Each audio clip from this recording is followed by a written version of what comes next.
Jake Bates. Throwing right side, and it's going to be intercepted.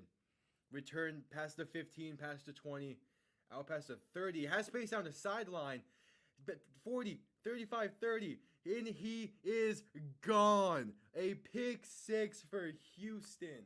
Snap good, hold good, kick up. And it is straight down the middle.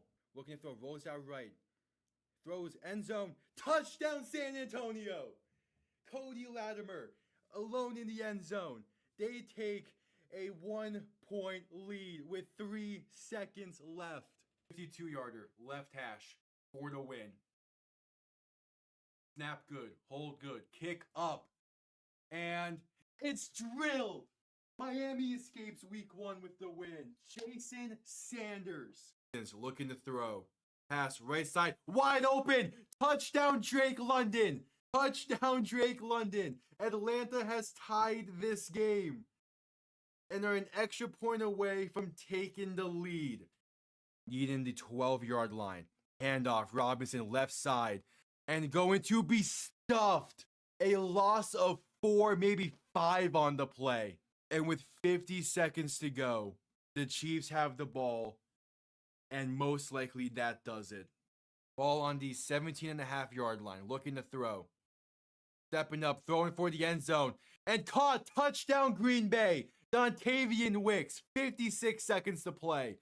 The Packers are within 3. 6:17 to play in overtime. Tua shotgun, back to his left. 3 receivers to the right, bunched up. Tua to throw. Pass time. Plenty of time. Pass. End zone, left side. Jonnu Smith. Touchdown Miami. They're gonna win. Let's go, baby. Here, back behind him. 3 receiving options to the left. Gonna send Smith in motion. Toss left side for Saquon Barkley. Good blocking and room to run. Pass midfield, spinning his way. Pass the 35 to 30. 25, 20, 15, 10, 5, and the Eagles respond instantly. Saquon Barkley. Oh my, making his presence felt. 1 play, 60 yards, 3rd and 9 from the 35. Mahomes looking to throw. Quick pass left side, caught by Piron. Has room to run. First down and more. Down to about the 17. And he stays in bounds. That will do it. The Kansas City Chiefs have escaped the Bills and have punched their ticket. Hello, everybody, and welcome on in, and happy Thanksgiving. We got 2 games I'm going to be live with, but 3 total games on the docket, and it begins with a big-time matchup in the NFC North, the Lions and Packers on Thanksgiving. These 2 teams typically do play on Thanksgiving, but this is the first time in a long while, I think, that they actually played each other. And what better time? The winner keeps their NFC North aspirations alive and improves their chances at the playoffs. The loser can have a lot of questions to be answered over the next 5 weeks after this one. Kickoff moments away, but welcome on in. And as you can tell, if you've been in the streams a bit recently, this is a different background as I am out of town for Thanksgiving. So we're changing up the background a bit for the 3 games I'll be live with over the next 2 days. But welcome on in. And actually, this is the more so permanent backdrop I would want in the future. It's just with college and all that, it kind of is a bit back and forth with it. But welcome on in. Kickoff moments away. This game's gonna be very interesting. And also because of how the setup is, if you see me looking down, it's at the chat. Looking up, it's at the game.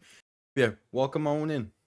The Packers do have quite a few people inactive for this one. Quay Walker is inactive. Keyshawn Nixon is active. Matthew Golden is inactive. So they're still gonna have to figure out that offensive issues that they've had over the past few weeks with the injuries to Tucker Kraft and Jaden Reed and Matthew Golden.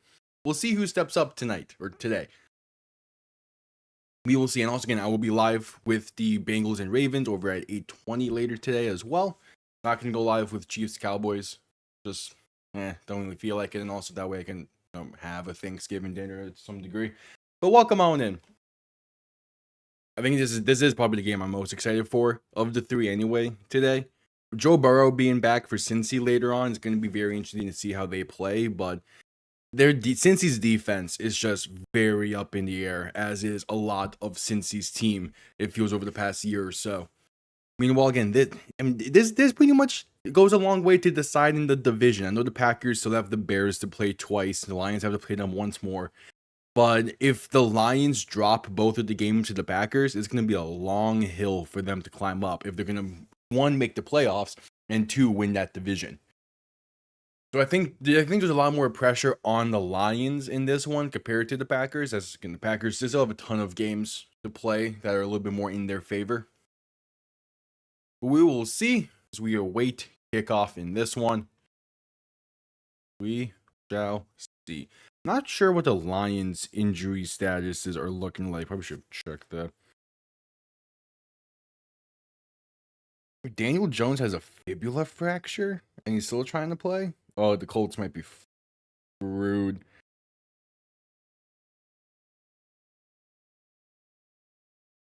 The Colts might be screwed going forward.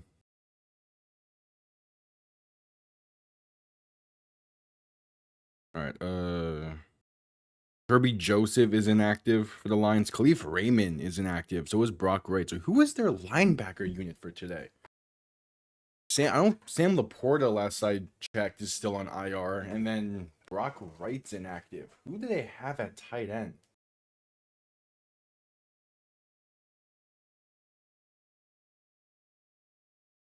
Oh boy. We shall see.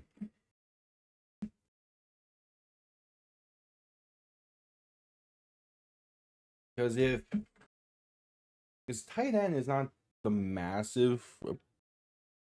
not as massive of a position group for the Lions as some of the others, but still having your top two tight ends hurt does not help. Appreciate it, and have a happy Thanksgiving to you as well. Kickoff moments away. Can do the coin toss. Who is there? Anthony Frisker and Ross Dwelly? That's probably more like Dooley. Hey, so they do not really have a tight end today. The Packers are going to get the ball first in this one. So we'll see if this Lions defense can do much of anything. Yeah, not going to be streaming Chiefs Cowboys. Mainly because it was always going to be 2 of the 3 games. I needed to pick a window to have a Thanksgiving dinner and all that, and I decided that would be the window. As kickoff is underway, going to be returned beginning from the 10, room out past the 25 to about the 29, maybe 28. Penalty markers come down as the pile gets pushed backwards a bit. We'll see where they actually end up spotting this.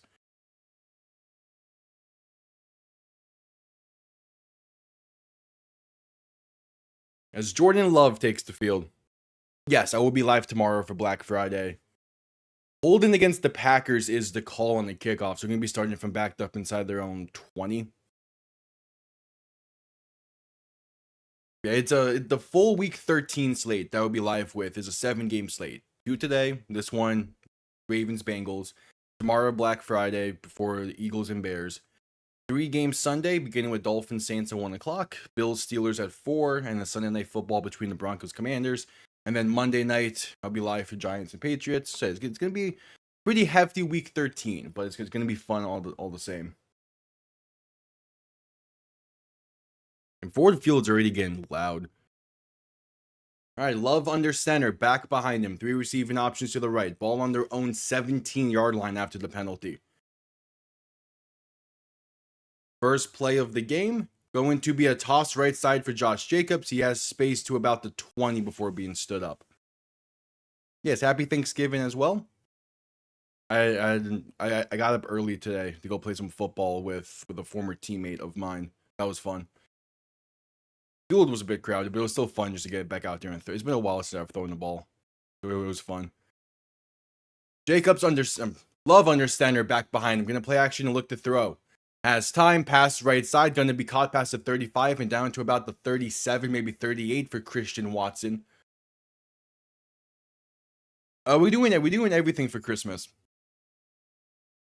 We're doing everything. Aside from Chiefs Cowboys today, I will only be missing one more game the rest of the season of like the initial schedule, and that's gonna be Falcons Buccaneers Thursday night in a few weeks. I mean, go Wildcat. Won't hurt. They need someone to be able to need something to make this offense going. Love in shotgun, gonna hand this off to Jacobs up the middle, going to get past the 42 to 41.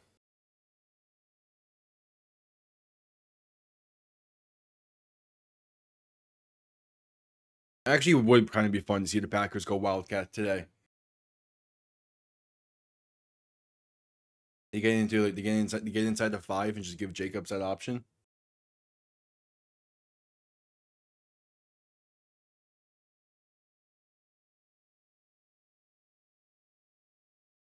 I just have other stuff planned that night from a few weeks back.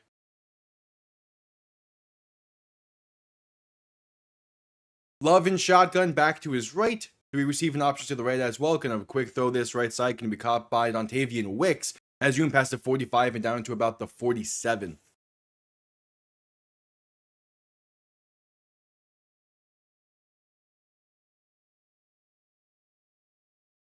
Yeah, it's already had stuff planned a little bit ago with a group of friends that I don't see too often. So that was like I had to pick one of the Thursday night games to miss, and that was like the least interesting of the ones in December because Atlanta has kind of fallen off a cliff over the past few weeks. All right, 3rd and 1. Love under center, back behind him. 2 receiving options to each side. They give to Jacobs up the middle, has space. Past the 45 and going to get tripped up and brought down near the 40. So plenty for the first. The Packers moving well in this opening drive.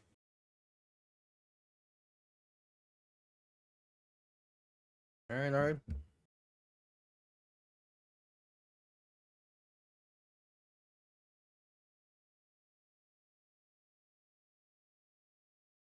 Moving well. Hell yeah. Enjoy the game. Happy Thanksgiving to you. I am kind of pulling for the Lions to win this one. Love under center, back behind him. 3 receiving options to the left. Going to hand this off up the middle. Breaks off 1 tackle in the backfield and going to fight his way for an extra yard. Up to the 39.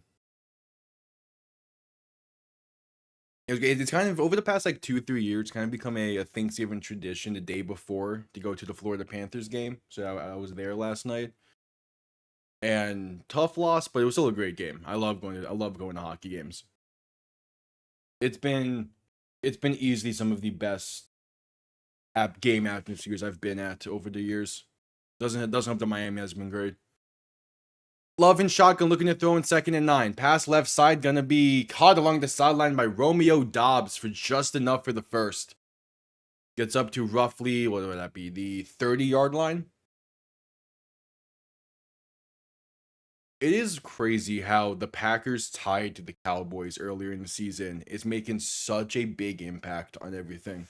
That was to be expected, but ties in football are so funny.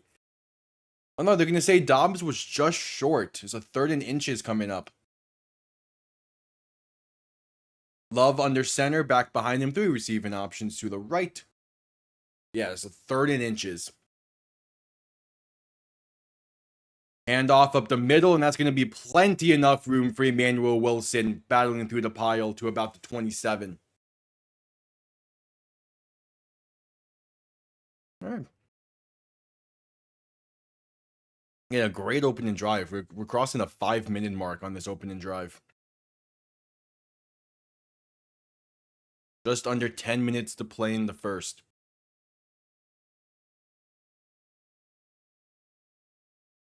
You also have to say the simplified lines look that they wear on every Thanksgiving. I love the pure gray helmets, the blue and gray jersey. Like, it's so great.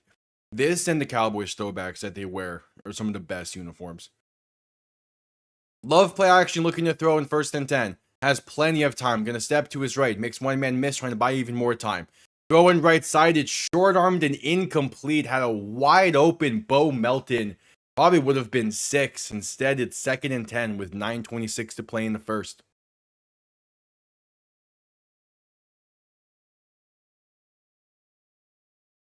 Yeah, good coverage on the back end, but when the place maybe had a check down left side. But nah, again, if that ball is even slightly on target, the Packers had 6 with Bo Melton. That's just one Love has to hit. And Love and shotgun back to his right, two receiving options to each side. Ball on the plus 27, looking to throw once again. Pass over the middle is off the mark and incomplete. Looking for Christian Watson. Had a step, not the greatest, but 3rd and 10. After this, gonna have some family over for a few hours during the Chiefs Cowboys game, and then going live with Bengals and Ravens at 8:20.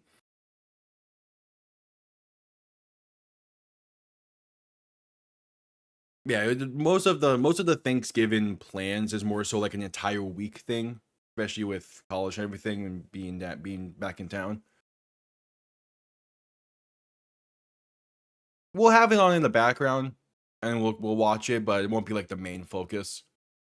Love looking to throw in 3rd and 10. Pressure coming, pass right side is going to be off the mark and incomplete.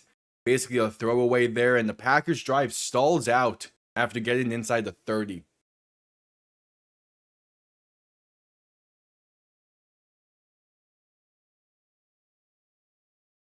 So out comes Brandon McManus as he won the mid-season kicker battle between him and Lucas Havrizik.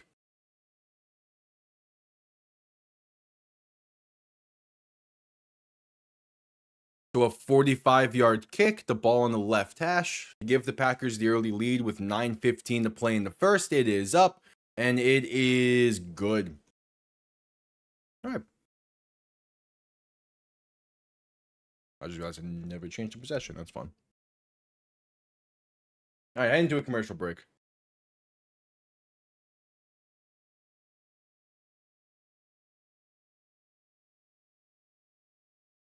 All right, that's for it ended in a field goal. That's not the great part of it, but that was still a great opening drive for the Packers.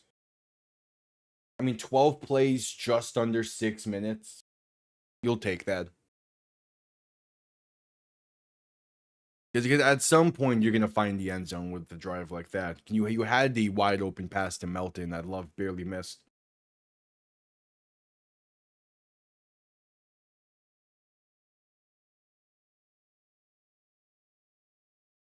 But Savion Williams and Lucas Van Ness are also inactive for the Packers.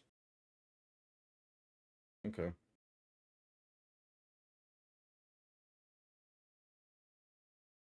Yep, at commercial break.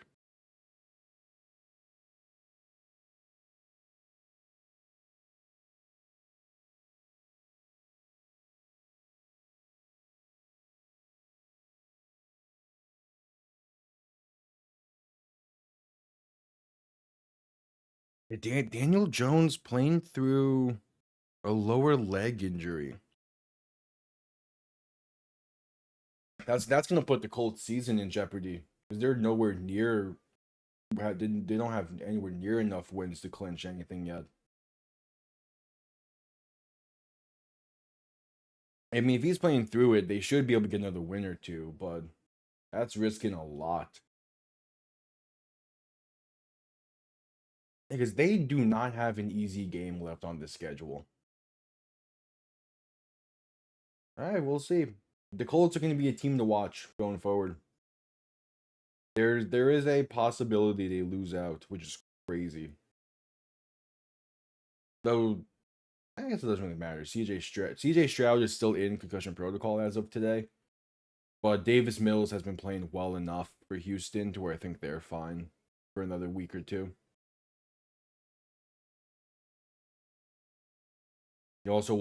Stroud was also a full participant yesterday, so who knows? We'll see.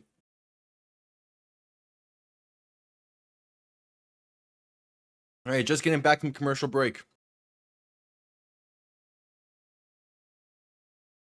The 193rd meeting between the Lions and Packers. Yeah, 23rd Thanksgiving meeting. That's crazy. I'd imagine the Packers lead the all-time series lead, have the all-time series lead. But for Thanksgiving Day specifically, the Lions edge them out a bit. All right. McMahon is set to send this one down after the 12-play field goal drive. Kickoff is underway. going to be down in the end zone for a touchback. The Lions will begin from their own 35.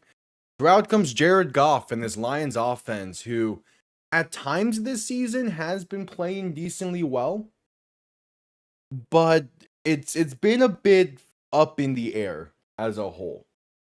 There's been some weeks where they feel like they're an unstoppable force, other weeks where they put up a measly like.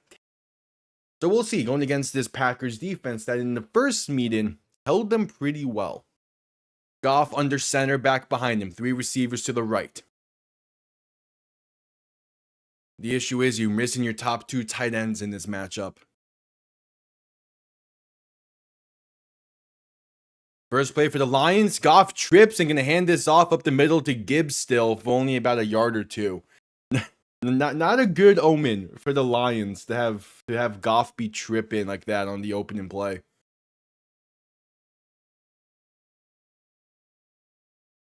Yeah, he got his foot stepped on. That's not great. The fact he got the handoff off is still impressive. All right, Goff under center, back and fullback behind him, 2nd and 8. Ball on their own 37, going to play action and look to throw.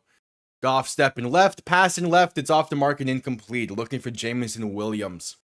And a early 3rd and decently long coming up.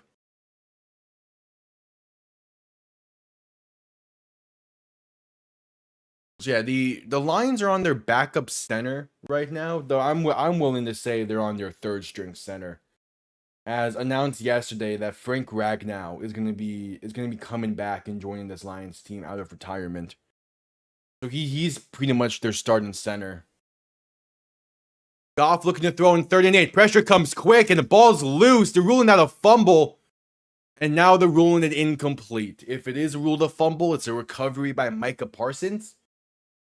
Even if it's not, it's a 3 and out on the opening drive for the Lions. That is rough. Yeah, that's instant pressure there. Both up the middle and on the outside. Rough start for this offense. Okay. And the punt comes off clean.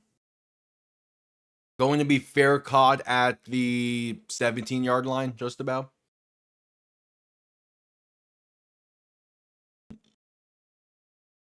Yeah, not a great start. And we head to commercial break.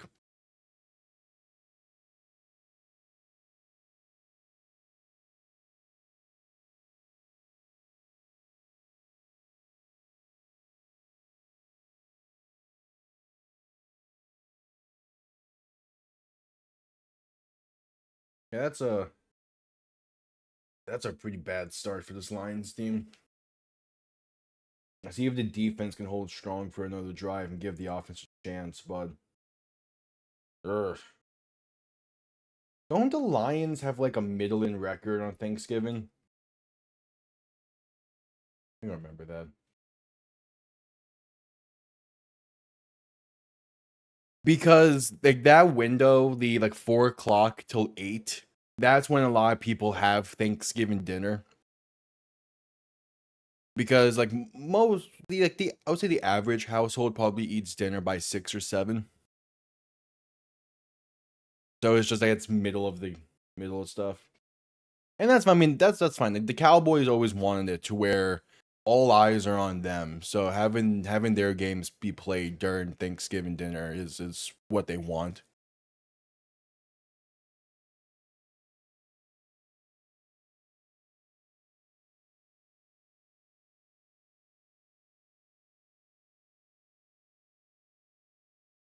The Lions' 85th game on Thanksgiving.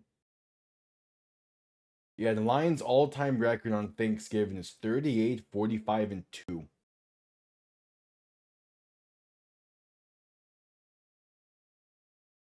So yeah, historically they're not a great team on Thanksgiving. We'll have to see if today mixes things up. Yeah, because last year Thanksgiving against the Bears, that was the game that got Eberflus Eberflus fired because of the timeout situation. And we're just coming back from commercial break.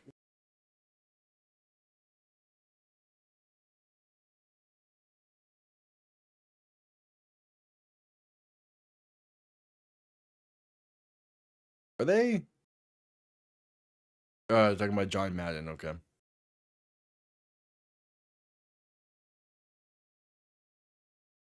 Hell yeah. Yeah, what?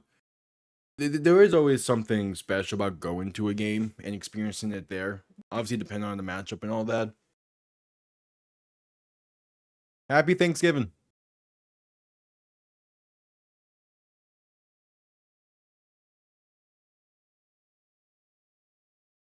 Let me see if the Packers offense can repeat what they did on the previous drive. Gonna end around this one right side for Melton, and not gonna have the block in for anything special. A gain of 1. The new setup is because I am back in South Florida for Thanksgiving, visiting family and all that. So the background's a bit different. The background is more similar to what it's like the ideal background. The other setup is just because of college and being in housing there. So even on my side looking at all this is very makeshift because they don't want to bring everything back down.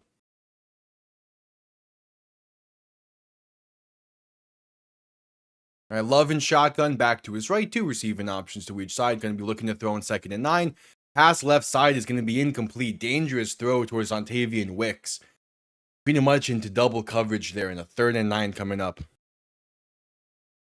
Pretty much all the jerseys are still up there, as I'm gonna be back up there in 2 days. But otherwise, when I'm down in like December, they will be off to the side, and I'll still wear them like I normally do. But yeah, they're not main background pieces. I started hanging them in that setup because I had nothing else to put on the walls, and it was looking bare. I was like, screw it, put the jerseys up, and it ended up looking nice. Love and shotgun back to his left, 2 receiving options to each side. Ball on their own, 18, 3rd and 9, looking to throw. Pressure coming, stepping up, pass right side, can it be caught? And brought down at the 22. It's Chris Brooks on the reception, but a 3 and out for the Packers, and this Lions defense does their job. It's not in the background where with this camera set, but up to the top left there, like right where the finger is, there's a Bob Greasy signed football, and that's definitely up there. Also, like the this plaque here, that's Marino signed. I love that. One of those two. All right, the punt comes off clean for the Packers. Going to be returned beginning from the 16. Room up past the 25, past the 30, 35, and brought down into 36. Great return. Gonna set up the Lions really well on this.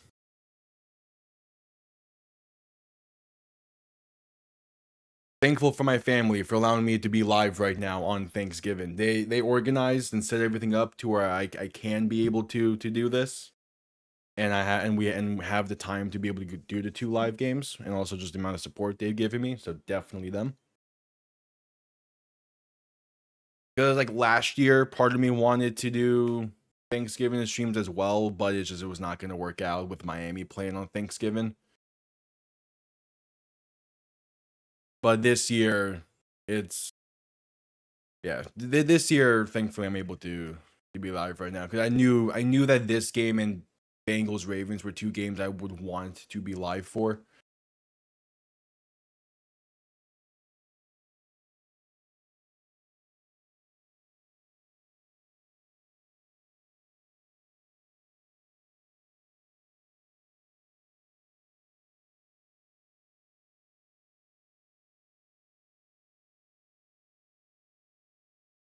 We're at commercial break.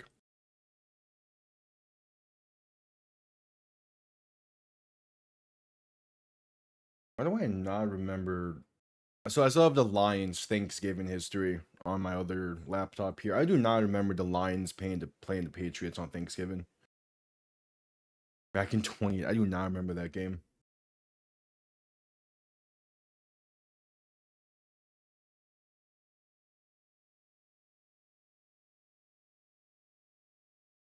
Part of me wants to do a video on the history of NFL's Thanksgiving because it goes back a long while.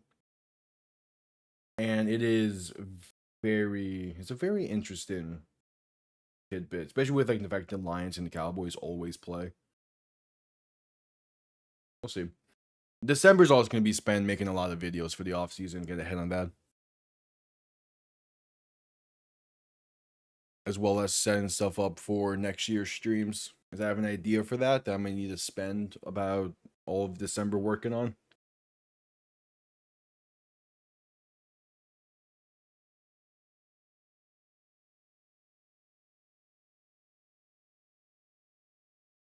All right, just getting back from commercial break. Can the Lions offense move the ball? It went 3 and out on their opening drive of the game. Let's see what they can do here.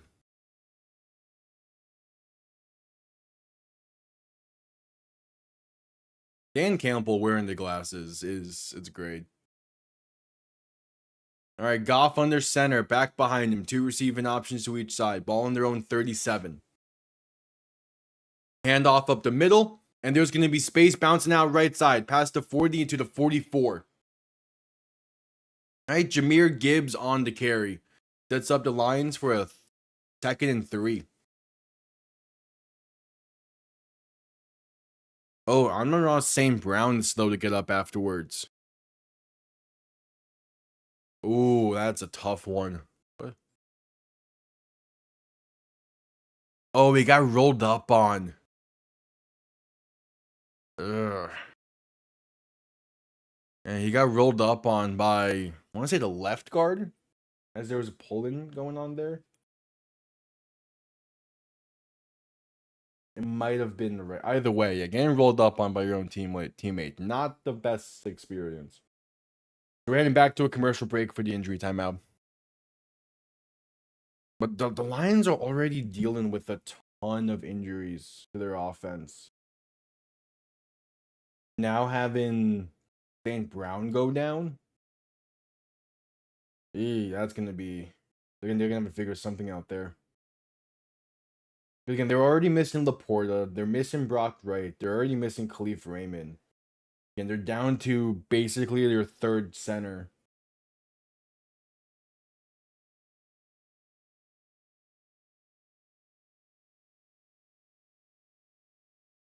It just means more reps and more touches for Jahmyr Gibbs. He's gonna have to be the primary player today for them.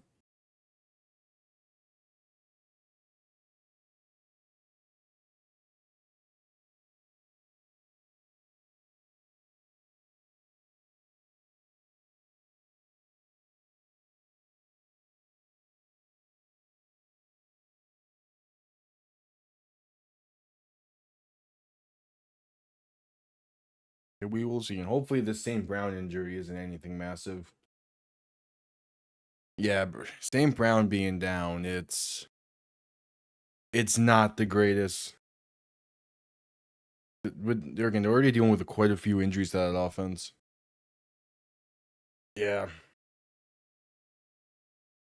And isn't Laporta supposed to be back relatively soon? So they're about to get healthy at the right time. I know Frank Ragnow is going to be missing next week, most likely. Oh yeah, it's definitely in jeopardy now. They still have a decent amount of talent at receiver. It's not a lot. They're gonna have to really depend on Jahmyr Gibbs in this game if St. Brown is down for an extended period.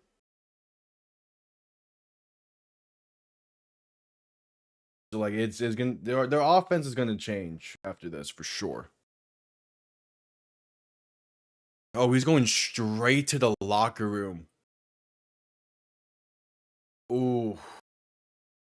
Yeah, he got rolled up on by 2 different linemen. That's God. Fuck, man. I hate to see it. All right, Goff under center, back and fullback behind him. 2nd and 3. Handoff up the middle for Gibbs is going to fight forward for a first down, gain of roughly 4 or 5. That pile is still being pushed. Maybe, I think if they give him the full yardage on that, he's past midfield to the 49. Thanks to the effort of everyone on the offensive line.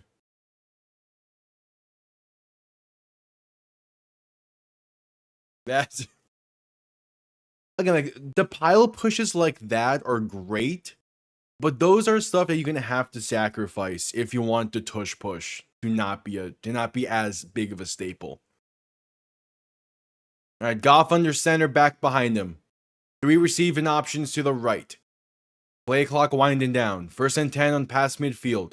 The give to Montgomery is going to get stuffed at the line for no gain. Penalty marker is down. Probably going to be illegal formation or illegal motion on the Lions. They were all confused before that snap.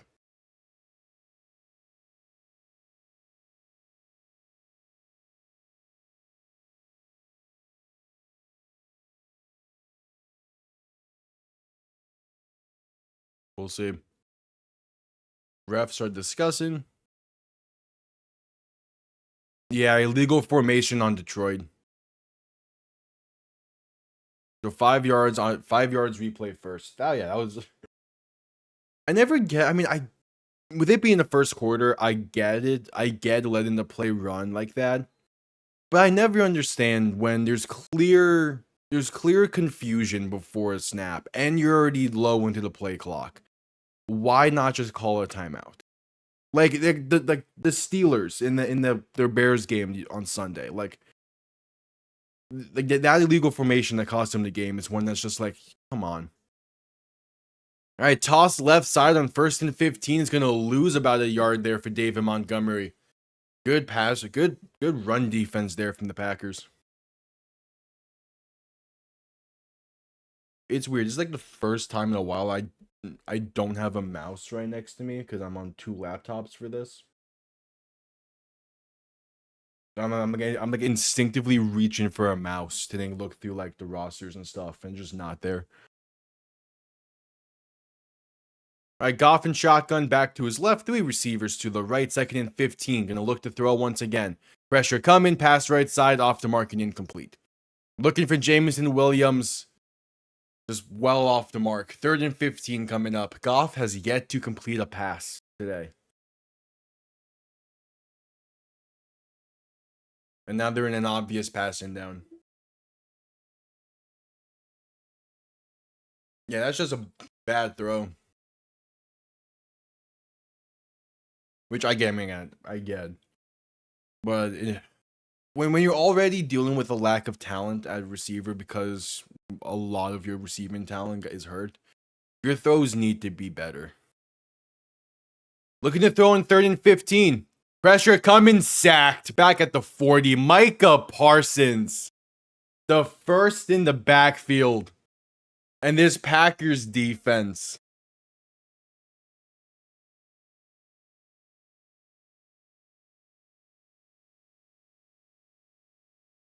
Yeah, no, just good. Good coverage on the back end as well. Goff had about 3 seconds there. But Micah Parsons, man, just a beast. All right, punt comes off clean. Going to be returned beginning from the 21 down to about the 23.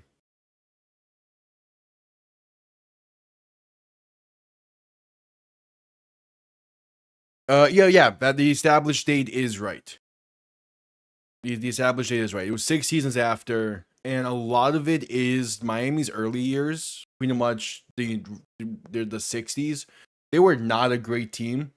Like, they were a really bad team, but they were a bad team in the sense that they were coached really badly. George Wilson was the first coach of the Dolphins, and he was a very veteran and player coach, to where the veterans pretty much never practiced. But they were drafting pretty well. They drafted Bob Greasy in 68. Zonka and Kick were in 69. So they had a decent drafts. Don Shula comes in 1970 and is a 10 times better coach, has a lot higher expectations on the team. and they start playing better because they also bring in a ton of other talent. Larry Little gets brought in from San Diego. Paul Warfield gets brought in from Cleveland. There's a few other guys, some guys on defense as well. They bring in a bunch of talent. They have a better coach in Shula, and just they hit on their late round draft picks. Howard Twilley was a smaller receiver, but he made some big plays for Miami's 72 season. He was a 13th round pick. Kick was a later round pick. Manny Fernandez was a bunch of the offensive line, where they had a great coach in Shula, and they were hardworking, talented guys that got a chance in Miami, and were able to play with Hall of Famers.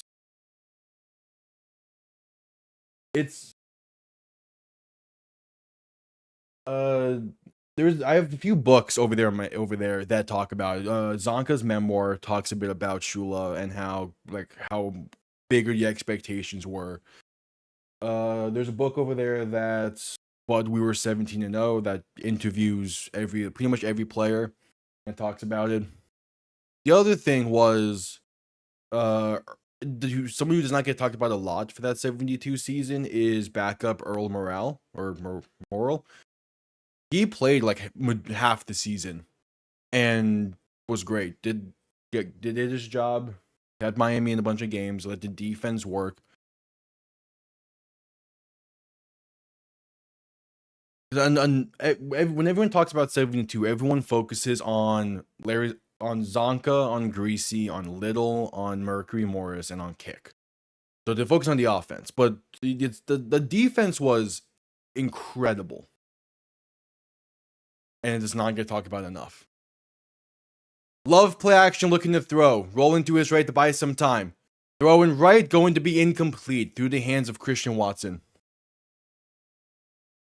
I want to say that 72 Dolphins defense, or known as the no-name defense, because again, the defense was more so made up of a bunch of no-namers, which is crazy. There might be one Hall of Famer from that 72 defense, despite the fact that you can make a fair argument for like 4 or 5 of those players. They do not get the recognition they deserve.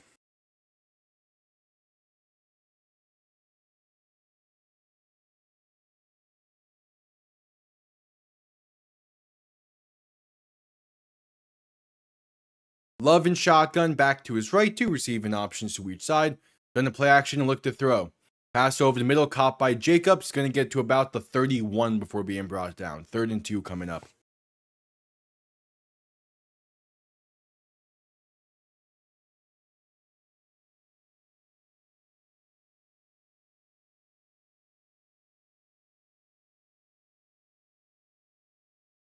Yeah, the Lions only have 10 total yards of offense right now.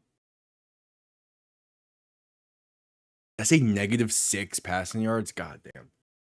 All right, Love and shotgun back to his right. 3 receivers to the right as well. 3rd and 2 from their own 31. Just about 2:35 to play in the first. Shift in the back to his left. Play clock winding down. To get the snap off, to give to Jacobs up the middle, has space for a first down and a whole lot more. 45-50, 45 and down to the plus 40-yard line. Josh Jacobs, a big time carry. I know I've not seen an update on Amon-Ra yet. It's just questionable with an ankle.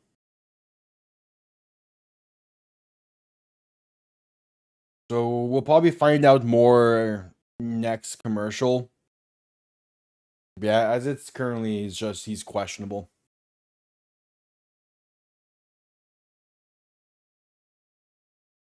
Love and shotgun, a back behind him and a back to his right. Play clock winding down. They're going to toss this right side for Emmanuel Wilson. Room past the 40 to about the 45, or 35.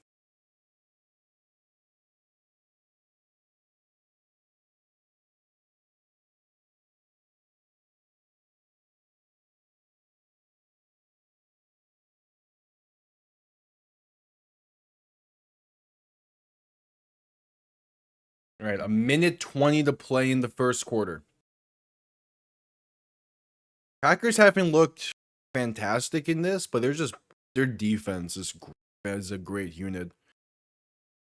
Love and shotgun back behind him. The give to Wilson once again is going to get a yard, maybe.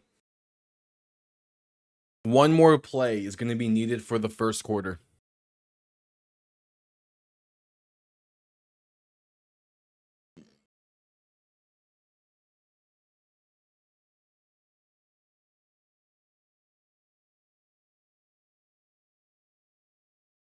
$40 remain in the first. Love and shotgun back to his right. 3 receivers to the left. Ball on the plus 34-yard line. There's movement up front. Going to be a free play for the Packers. Pass right side. Romeo Doubs is incomplete. But the penalty is going to be an offsides, an automatic first down, and to keep the drive going.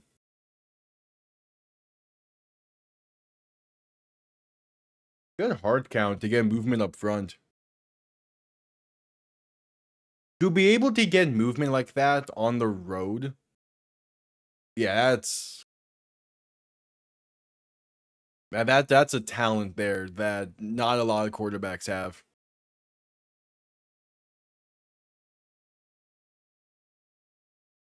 It's a minor thing because it maybe comes up once a week, but it is a talent to be able to get hard, to be able to get jumps like that.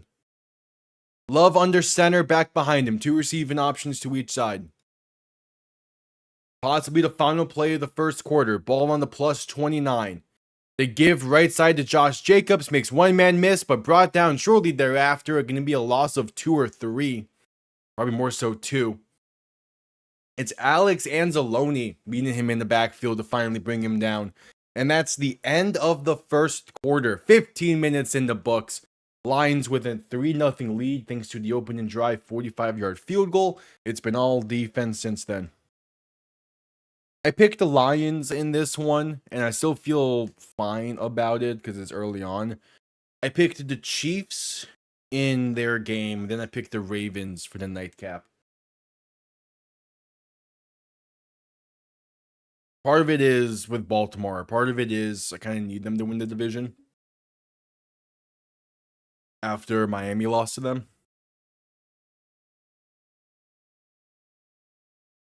Add commercial break for the end of the first quarter.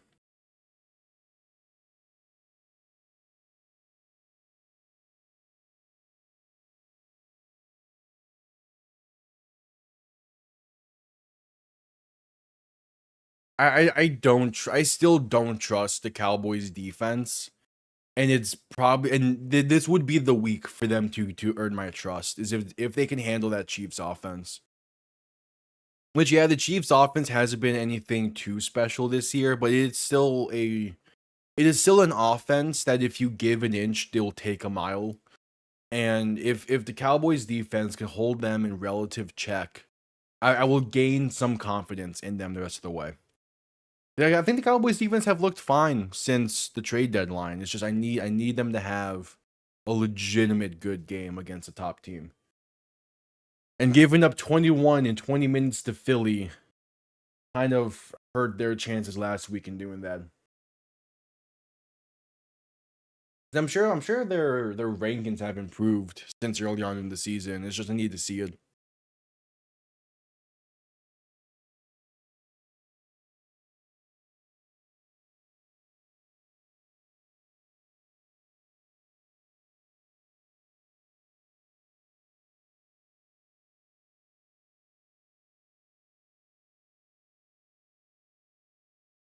Yep, add commercial break still.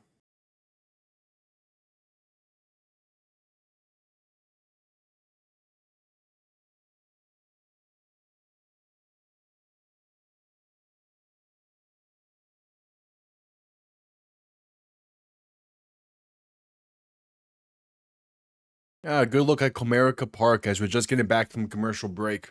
I do love how Comerica and Ford Field are directly next to each other. I always love that. Because you have, I'm pretty sure the Pistons and Pistons and Red Wings arena is also like right next door. I love it how a sports town can have all of those combined like that. I think Patriots Rams is my Super Bowl pick right now. Love and shotgun back to his left. Gonna hand this off to Jacobs up the middle, inside the 25 to about the 21 before being brought down. Gonna be a 3rd and about 2 coming up. And I'm very hesitant to say the Patriots because of just how young of a team they are. But at the same time, they're playing really sound football and are looking really well doing it. Love and 5 wide for 3rd and 2. Looking to throw right side, gonna be incomplete. Looking for Christian Watson, Brian Branch in coverage. And it's a 4th and 2. I do not get that play call. You go slot fade on 4th and 2 when Josh Jacobs has been running well. I don't get it.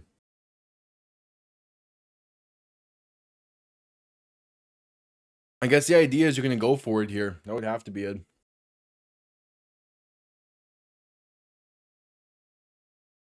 Yeah, so Love in shotgun, back to his right. 3 receivers to the right as well. Man in motion, right to left. It's a 4th and 2 from the 21. Love looking to throw. Has time. Pass left side. Going for the end zone. Did he get his feet in? Dontavian Wicks. They're saying he got his feet in. Dontavian Wicks. A beautiful catch along the sideline. There's one. No. That second foot.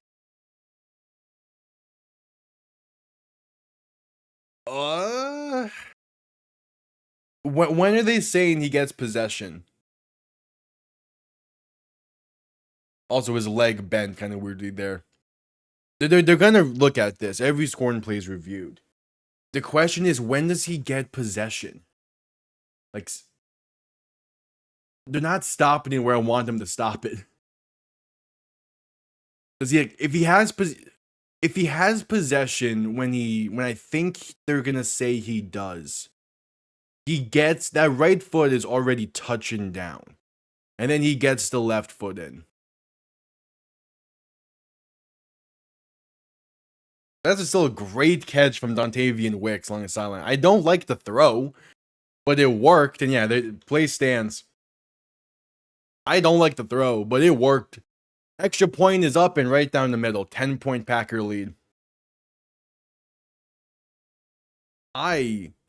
It's 4th and 2. There's no need to take an end zone shot there. Same way on 3rd and 2, you didn't need to take an end zone shot. It worked, but it's not something that you want to. It's not something that you can replicate. And we're heading to a commercial break.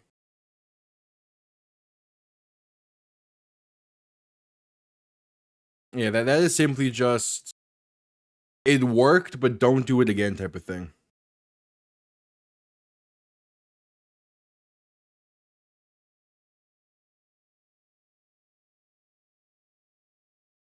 Yeah, we're at commercial break.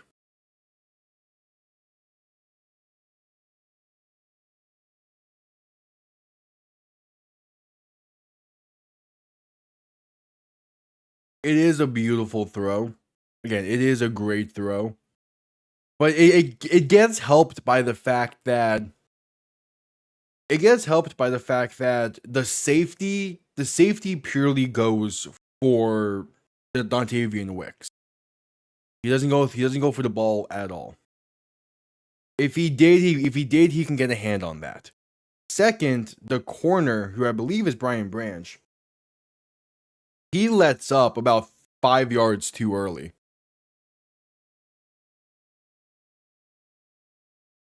Oh yeah, it's fair to be pissed there. That safety 100% could have made a play on that ball and forced it loose. Again, the slot, that might not have been first read, but I still don't fully love that being an option. It's 4th and 2. It's more so I have issues with the 3rd and 2 play call than I do the 4th and 2 play call.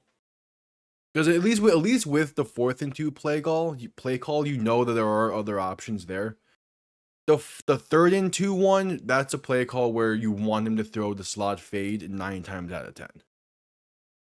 Which, can you call that knowing you're going for it on 4th? Whatever, but I still don't love it.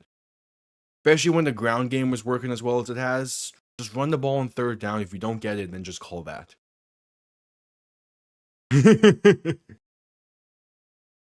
And fair. There's definitely room for the defense to make a play on that one. Again, one, the safety should have tried knocking the ball out instead of going for the hit. And 2, whoever that corner was, he let up at like the 2-yard line. And the ball was caught 5 yards deep into the end zone. So that's the issue there. I think that's the bigger issue than the safety and than how the safety played that ball. That corner should not have let up. Though again, easier said than done. Kickoff underway, going to be down in the end zone for a touchback. Lions will begin from the 35. Oh yeah, there's still plenty of time for the Lions to come back in this one. But man, if you make that stop on 4th down, you're in such a good spot. Yeah, Brian Branch completely lost the ball and let up on that. And then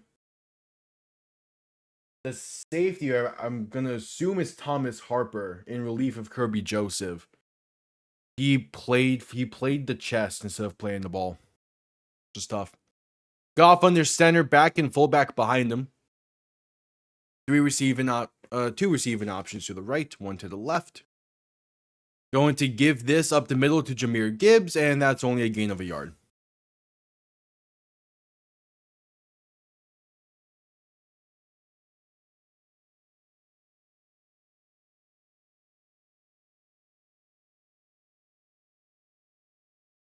Though if they gave him 2. Though if the Lions want to come back in this, they need to be able to throw the ball. Yeah, Black Friday will be live around 2:55-3. I can't say I've ever regretted not going live for a game. As passed over the middle is caught by Jameson Williams. Has space past the 45 and down to the 42. Yeah, I can't say I've ever regretted not going live for a game because I miss games because I've I have friends visiting or I'm seeing family or whatnot. So it's a fair exchange to me. But I have definitely had games where like I'm live with something else, and I'm like, damn, I wish I could be live with the other game. End around right side for Williams, breaks off 1 tackle in the backfield, but 0 blocking help, and they lose about 8 there. You have a great play to get past midfield, and then right after you lose pretty much everything you had past midfield.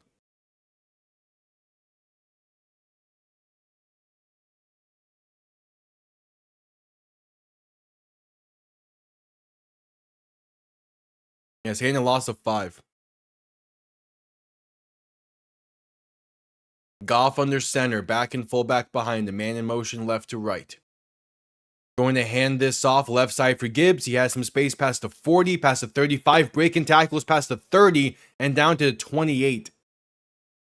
All right, really good carry there from Jahmyr Gibbs. Gets hit pretty awkwardly at the end, but fresh set of downs. No, because I'll be watching it with family.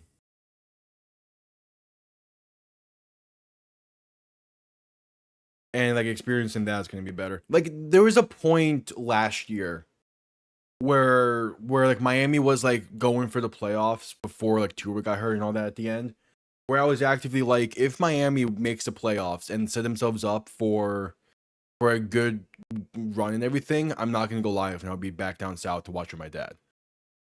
Like some moments are just, yeah, I would love to have my reaction stuff on camera, but some moments are just bigger. Give up the middle is going to be about a yard or so. Like I was fully prepared not to go live with the Super Bowl last year if Miami found a way to make it. I go live with NFL playoffs either way. I plan to go live with every single playoff game. It's just last year was a pretty special, would have been a pretty special moment. Gibbs breaking tackles in the backfield, trying to find some space, gonna slip down at about the 32, a loss of 4. Now it's at the point where like I'm doing this for 2 years now, and it's like it's a more understandable thing and all that. But no, like last year and even like 2 years ago, I was fully prepared to skip class and not go live with stuff if Miami made a playoff run. Hell, like it was the case where 2 years ago when Miami had a chance at the division, I was fully prepared to spend the money to go to the playoff game. Pass over the middle on 3rd and 13 is going to be caught down inside the 10 to about the 8. What a throw from Jared Goff, and what a catch. Is this person even on ESPN's roster? Yes, it's Tom Kennedy on the reception, the like 5th string receiver. A great catch in his 1st and goal, Detroit.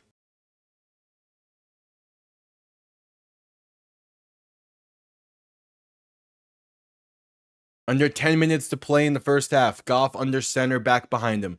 2 receiving options to each side. The toss left side for Montgomery is going to get about 2. Penalty marker down. Probably going to be like a illegal formation.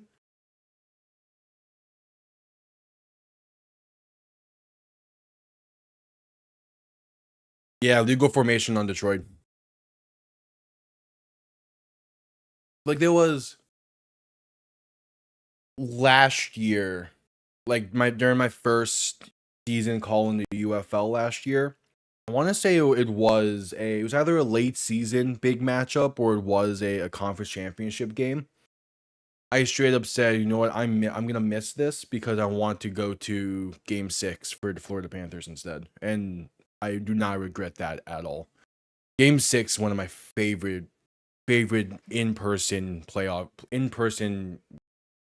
sporting events I've ever been to. Handoff up the middle for Montgomery, going to get inside the 10 and fight into about the 6. So they get the yards right back from the penalty and then some.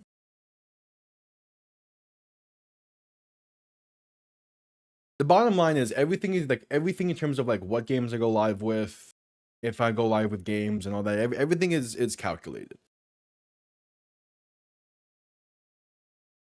Like I'm not going to miss a game if I don't have a valid reason for it.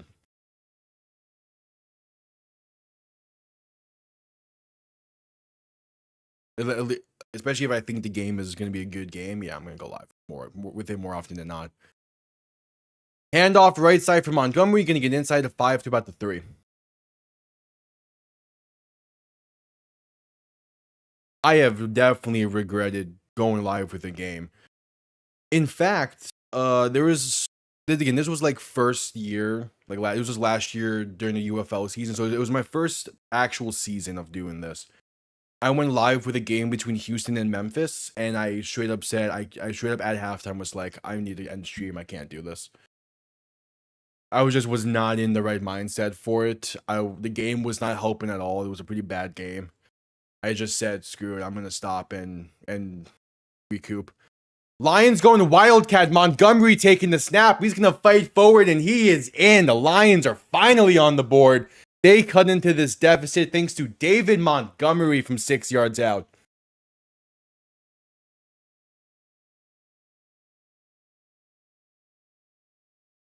All right. So that's more like 3 yards out. But David Montgomery pretty much did it himself upon them getting 1st and goal. I was saying earlier that it would be cool to see the Packers go Wildcat when they get inside the red zone. Turns out it was the Lions who pulled it out. So out comes Jake Bates for the extra point. It is up and it is good.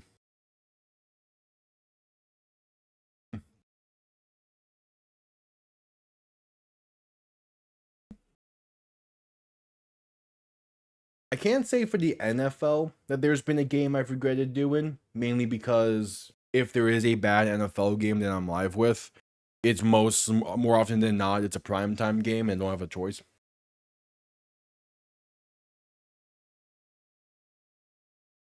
Yeah, I mean, I've had cases of like, I wish I was on a different one, but more often than not, those are during Dolphin games, and I'm like, more often than not, it's like, damn, I wish Miami wasn't playing in this window so I can go live with a different game. But those are things that I can't control, so I'm fine with it. And even then, like I've it's been on before, like even on Sunday and stuff. Where like I do not care, and I would call both games in action if I need to. So like the Chiefs Colts and Lions Giants, I called both of those final 2 minutes as they were both happening because both were good action. It's mainly just the Dolphins getting in the way sometimes, but I'm fine with it.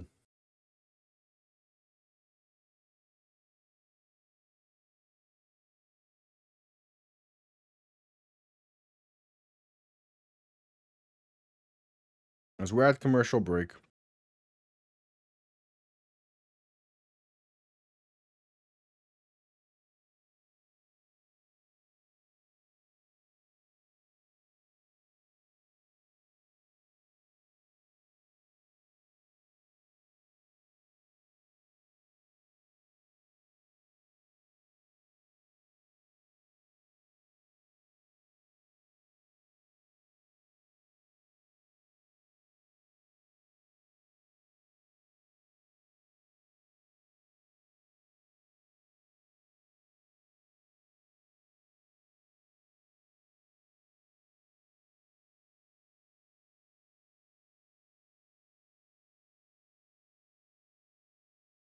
I should be getting back from the commercial break here shortly as we await the Lions to send this one down. It finally had a solid drive going there. Goff was again, as I was mentioned before the drive. If the Lions were gonna come back in this game, they would have needed to actually complete passes, and that is what happened on that drive. They had a good reception to Jameson Williams, and a good reception to Tom Kennedy.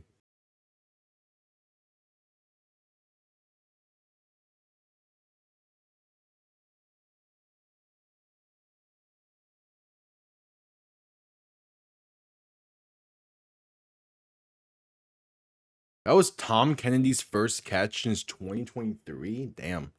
Or was that said 22? Either way, it's damn. It's a long while to go without a catch and still have a job.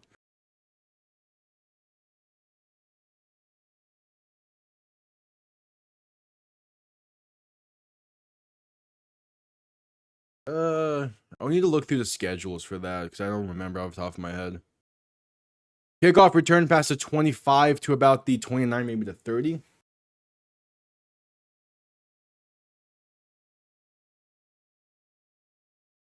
Hey, it is close to the SpongeBob actor, yeah. But this season has there been a case like that?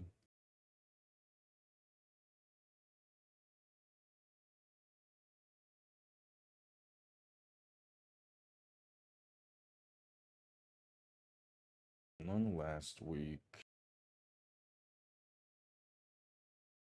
We've been uh on Love and Shotgun looking to throw. Pass deep. Right side for Watson's going to be incomplete. When I went live with Broncos Chiefs instead of Rams Seahawks a few weeks ago, I wouldn't say I necessarily regret that choice because both games were, very solid games. And also Rams Seahawks was a pretty ugly one because of the amount of interceptions. But that's still one where like I think if I would, that's still one where I would have been happy picking either game to be the primary.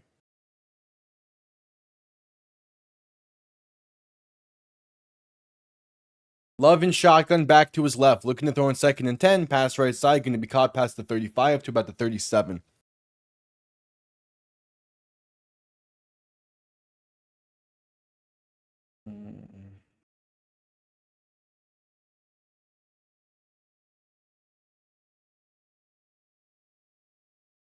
What did I go?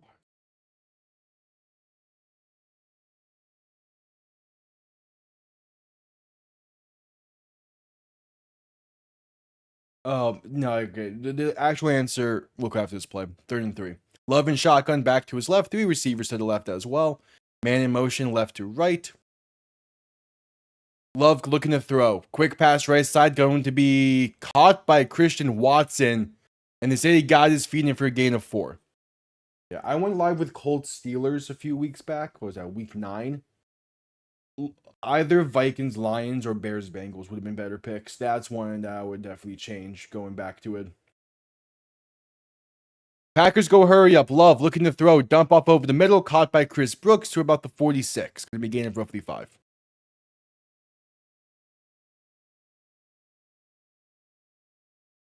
Yeah, Watson has foot down there. All right.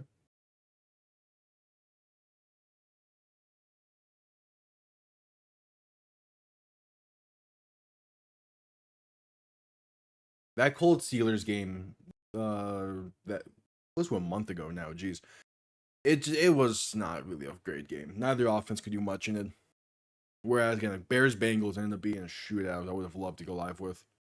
Would have heard my voice in the end though. Love bobbles the exchange. Pass left side going to be incomplete. Looking for Malik Heath. He couldn't hang on to it. Not the greatest of throws from Jordan Love as he bobbled the play action exchange there. There was a penalty marker down as well with 5:55 to play. Yeah.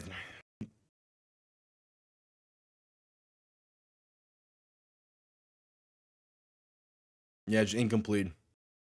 Initially, it was going to be ruled an eligible man downfield, but they picked it up. I think that was supposed to be an RPO of some sort. Either way, that's not a great second down play to have. Cannot be fumbling cannot be fumbling there. All right, 3rd and 3. Love and shotgun back to his right. 3 receiving options to the left. Sorry, 3rd and 5. Ball on their own 46. Man in motion left to right. Then that man back in motion towards the other side. Love to throw. Pressure coming. Pass left side. Gonna be caught. What a throw for Dontavian Wicks. Down to the plus 36. That's a great throw. And a great catch to move the chains. That's an on the money pass. Got a bit saved by the corner tripping there at the top at the break, but no, he got really saved. That okay. Not from the end zone camera angle, that was not the greatest of decisions, but it worked out. Love and shotgun back to his right, 2 receivers to each side. Man in motion left to right, going to hand this off to Josh Jacobs left side, going to be brought down after a gain of a yard. Yeah, that 3rd down throw. If it wasn't for that defender slipping, I'm not sure if that gets caught. Amir Robertson was the defender in coverage there on that 3rd down play. Ooh. All right, 2nd and 8.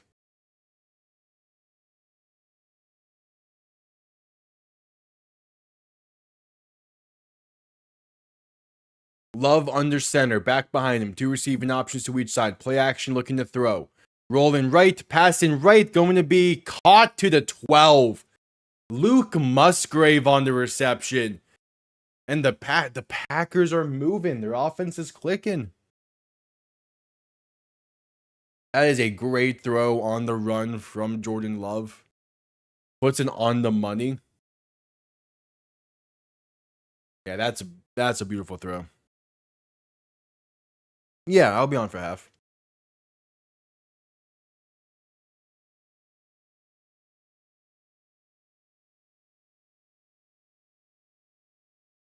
Love under center, back behind him. 2 receiving options to each side. Ball on the 11.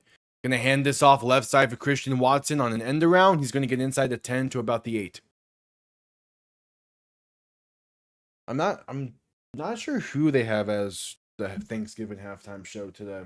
I know they typically have one.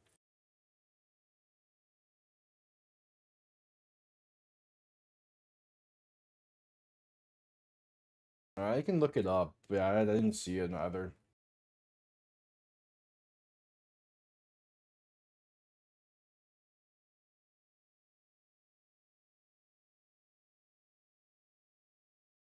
All right, Love under center, back behind him. 3 receiving options to the right. Going to play action and look to throw. Love with some time. Pass right side, going to be incomplete. A throwaway on that right side. Looking for... I was going to say Ryan Fitzpatrick. That's not... John Fitzpatrick. Also, the halftime show for this one's going to be Jack White. Hell yeah.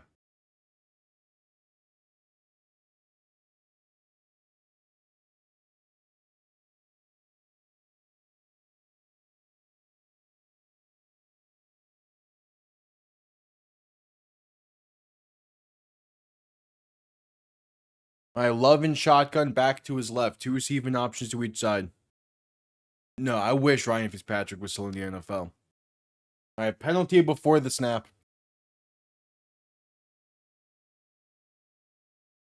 Oh, it's too many men on the Lions.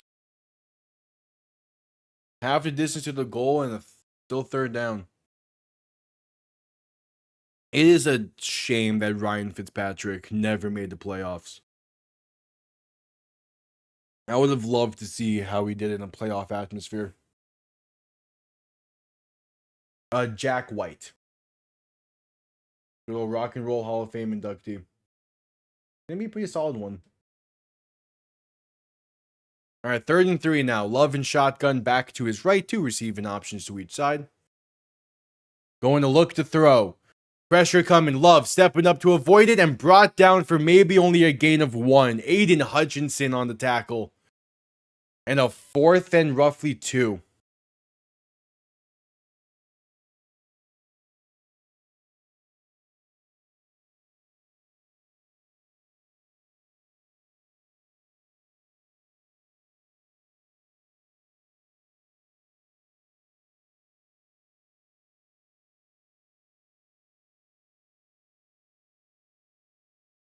Offense is staying on the field for the Packers. Love and shotgun back to his right. 2 receiving options to each side.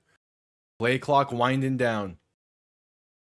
And there's movement before the snap. Going to be a false start against the Packers. That's going to force a field goal try with 2:16 remains in the first half.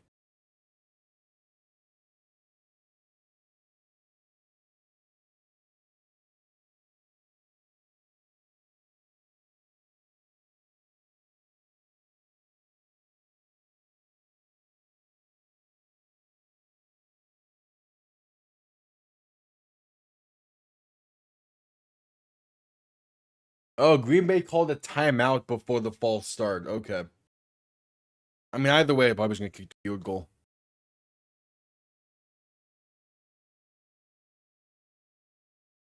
Oh, that was not before the false start.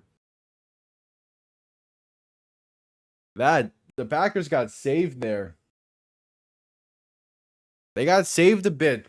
Probably going to let them actually go for it if they choose to. I don't think they should.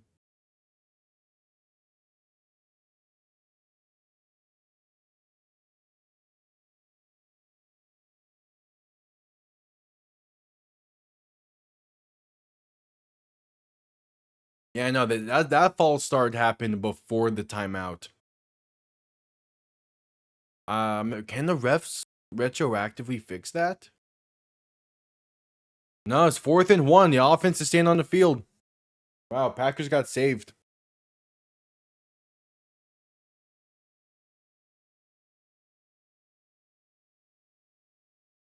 Packers got saved. Love and shotgun back to his right. 2 receivers to each side. 4th and 1. Ball on roughly the 2-yard line. Man in motion right to left. Play clock winding down. Love looks to throw. Pass, end zone. Romeo Doubs. Touchdown Green Bay. And they extend this lead. Getting saved because of the timeout before false start that did not exist. And it leads to a Romeo Doubs 2-yard touchdown grab. Wow. That is at least a 3 or 4 point difference in this game.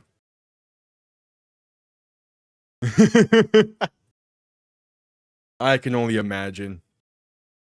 Extra points up and good. Yeah, so that's a 4-point swing in this game because the refs mistakenly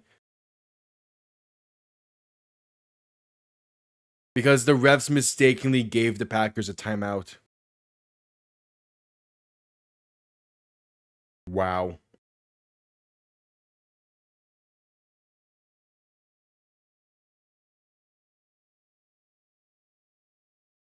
Yeah, I mean that could be the difference maker in this game.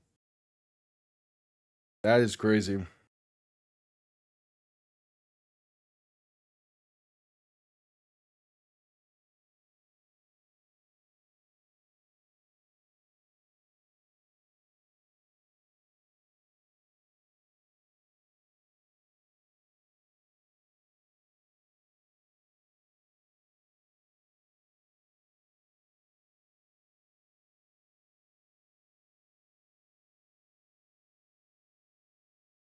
I mean I can't yeah, the team has not been playing great right now, but that was not on the team. The refs completely screwed y'all over there.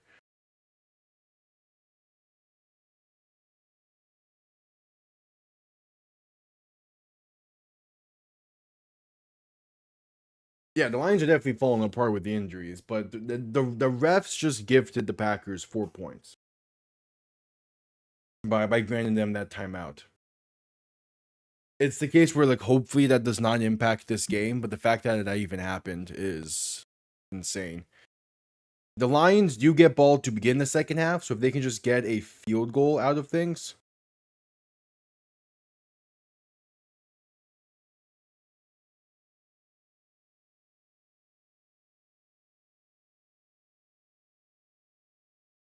No, so if they would have gotten the false start, they would have just kicked a field goal instead, so that's 3. But instead, they went forward, got a touchdown, so they put up 7 instead. So it gave them an extra 4. Because they were gonna get the field goal either way. There was a difference between the Packers putting up 3 on that drive or 7. And so we're just coming back from commercial break.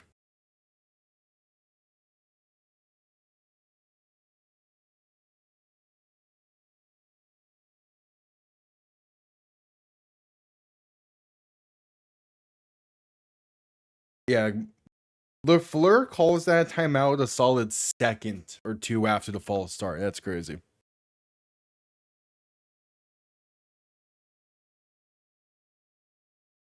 Yeah, just coming back from commercial break.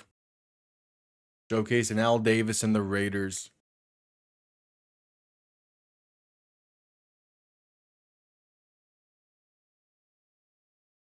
I love how John Madden's legacy is continuing on through the Thanksgiving games. It's perfect.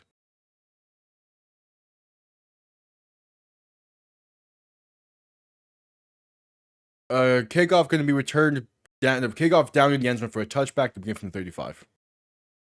Oh yeah, my dad watches the NFL, not like as intensely as I do. But yeah, most of my family does watch football as well. Some of my family is more so into college, but no, we all watch football. And yeah, I think they're taking a nap. I'm not sure, but yeah, they're in the house getting like Thanksgiving stuff prepped. Because basically, as soon as this game ends, is roughly around the time the families arriving. So I'm going from here right to Thanksgiving dinner, basically. Yeah, they're all Dolphins fans.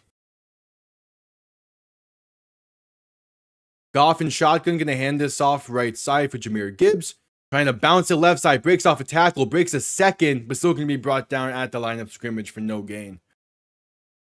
Oh, if Gibbs could have just broken off one more tackle, he had something big there. Instead, the 2-minute warning has arrived. 2 minutes to play, we head to a commercial break.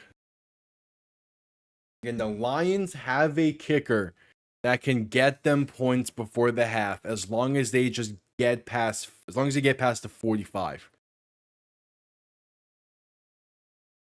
Oh, we're gonna have the game on in the background.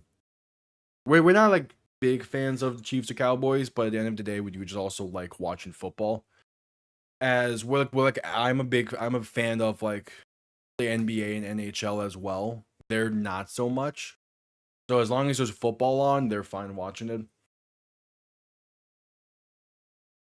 And also, it's Thanksgiving. If you don't have football in the background for Thanksgiving, what are you doing?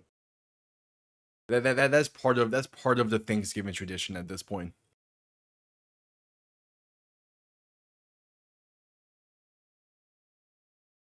Even though I wouldn't be shocked if, like, because I know one family member we're having over is a big UF fan. So if their basketball's playing tonight, they probably want to watch that instead. Cool they are. So I probably could quad box it, I assume. We'll figure it out.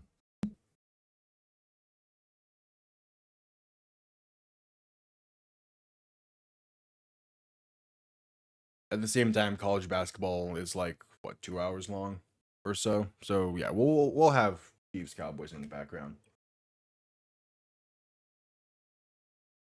Hell yeah. Yeah, Chiefs Cowboys is gonna be a good game. I don't know. It's more it's gonna come down to the defenses, I think.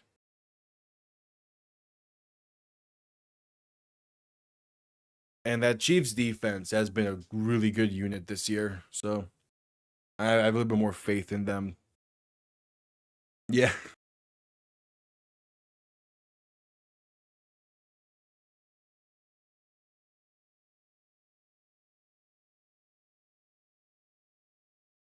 All right, just getting back from commercial break. I had the audio of Vince Lombardi being played over Packers highlights. That's great.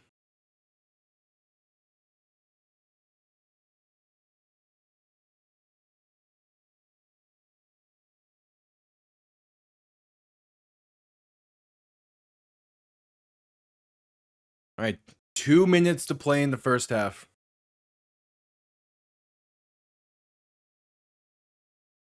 Goff and shotgun back to his left. 3 receivers to the right. Ball on their own 35. Movement before the snap going to be a nope. They're going to call this play dead. 2nd and 5 coming up. Man, they do not allow free plays nearly as much as they used to.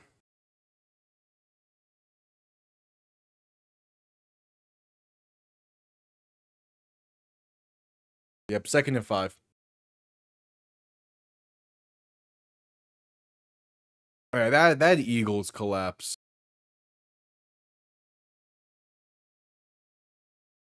That Eagles collapse was something else. I am shocked at how bad they played in that. The more puzzling thing was how little Saquon Barkley got involved.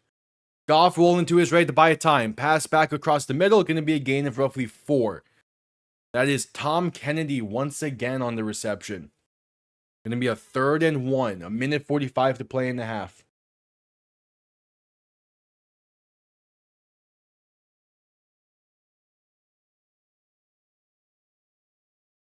Third and 1. You need to get points on this drive if you're Detroit. Goff under center, back behind him. 3 receiving options to the right. Man in motion, left to right. Going to hand this off up the middle. And that's going to be enough. David Montgomery for about 2 to keep the chains moving.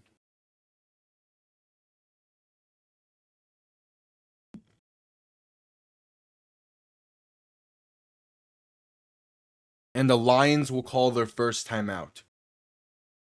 So I know he has yet to hit from 60 plus in the NFL. His NFL career long's 59. But Jake Bates, he has a leg that can hit from 64. So all the Lions need is what would that be, like a 47-yard line? And they're right there.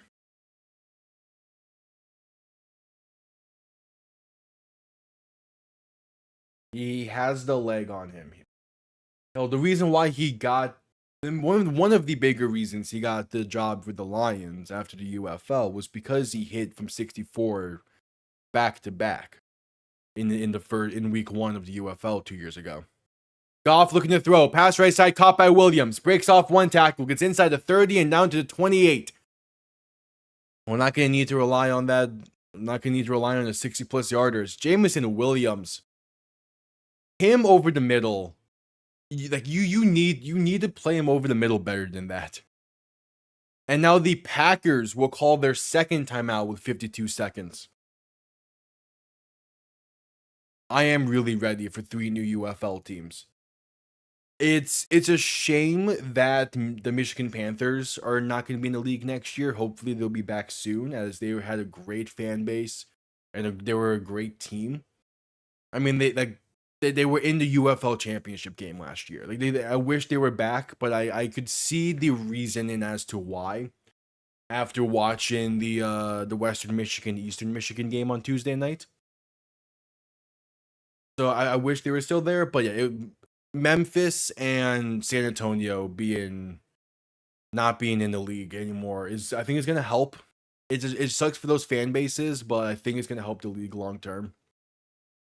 And also, I do love the Columbus Aviators branding that they got going on there. I'm really excited to see how Columbus reacts to that team. I think that's the best chance of the new 3 to get a massive fan base. Goff looking to throw in 1st and 10. Has time, pass over the middle, going to be caught by Jahmyr Gibbs up to the 25. 45 seconds in the half. Go and hurry up. The plan is to do every single UFL game, but I might miss like a 2 or 3 here and there. We'll see. Goff pass right side, going to be caught, but only for about a gain of 2. So a 3rd and 3 coming up and a timeout being called. Yeah, the idea is to do every single UFL game. Obviously, stuff might come up as the season progresses. The UFL runs to about mid-June, and then so does the NHL and NBA playoffs. After that, I'm not really sure in terms of live content. I have an idea. I'm not sure if I'm going to be able to execute on it. So I'm not going to say what it is. But at the same time, I mean, it is a lot of live streams doing both UFL and NFL. So going 2 or so months without it, it's fine in my opinion, because the NFL season runs September till February, and then UFL is late March to late June.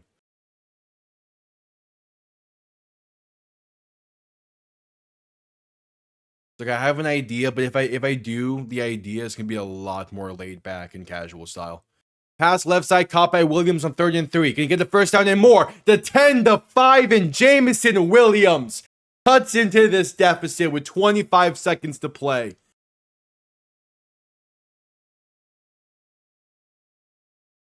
I'm not gonna say the idea in case I don't end up doing it, because there's gonna be the stuff I need to get in order to do it. And then yeah, I want to end up doing NBA and NHL playoffs and doing games for those, but those are going to be handled differently than the NFL and their playoffs. Because for the NBA and NHL, I'm pretty much going to exclusively do my teams, and those are going to be a lot more. Like, more so just reactions than play-by-plays. Extra point is up and good.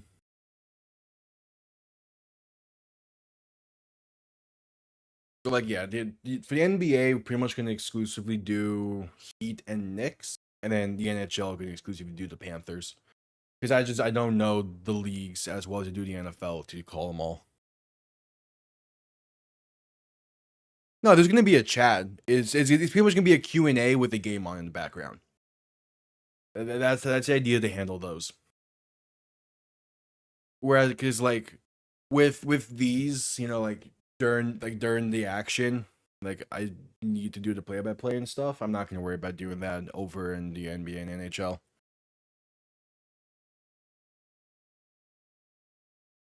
So yeah, it's pretty much gonna be a Q&A while watching the playoffs.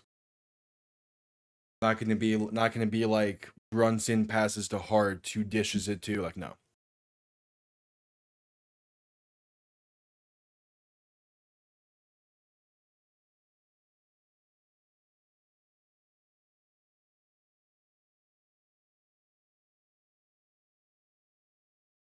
At 25 seconds remaining in the first half.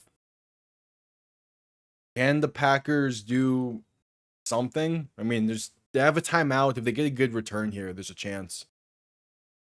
And they're not going to give them going to be returned beginning from the goal line. Up past the 20, 25 to about the 26.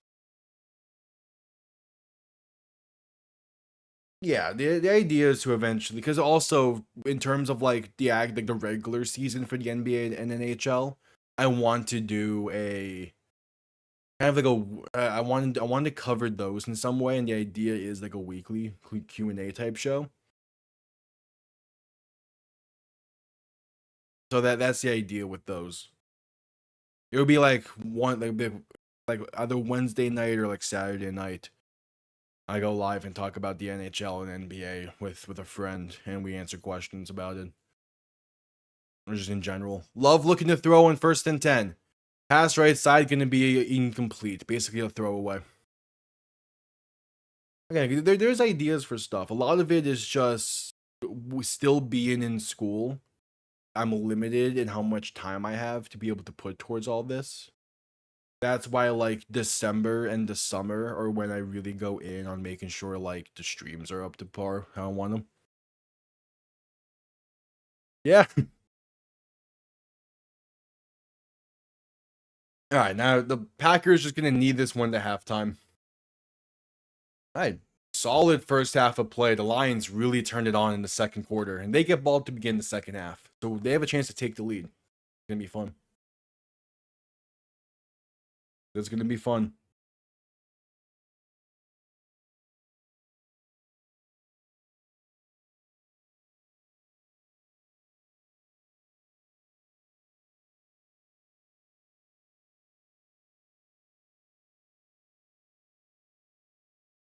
All right, at halftime. Because like also part of me, wants to just do like a little bit like I'm happy with like how the graphics currently look for streams, but for the I'm gonna adjust it for next year to where it's a little bit more into it. But eventually, I wanted to actually like end up looking like a full-on broadcast.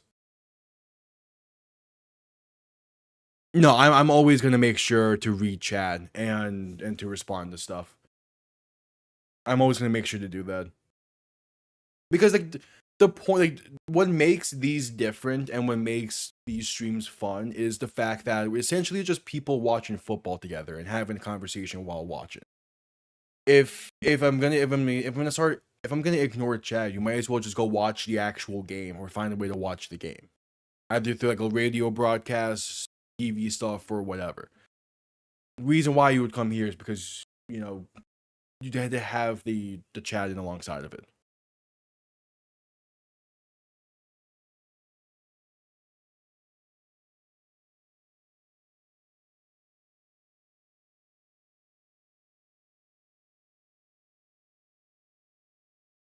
Now, obviously, like as stuff grows, it might be like I'm not obviously be able to read everything, but I'm gonna always try my best to read everything. There's definitely a chance for the Cowboys to win today.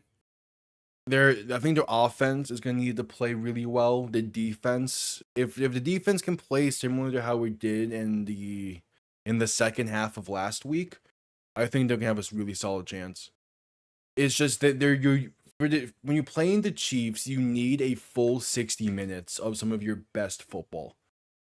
And I'm not sure if the Cowboys can give their full 60. If they can, they have a chance. But you give the Chiefs any amount of life, they're going to run away with it. That's exactly what happened last week against the Colts. The Colts gave them life by not being able to do much in the second half.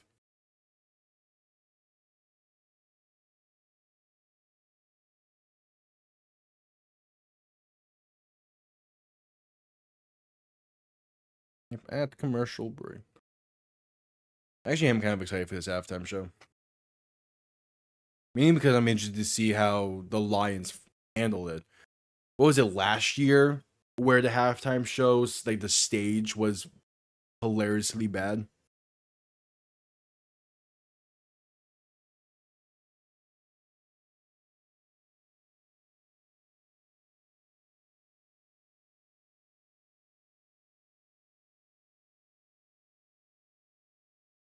Get back at halftime.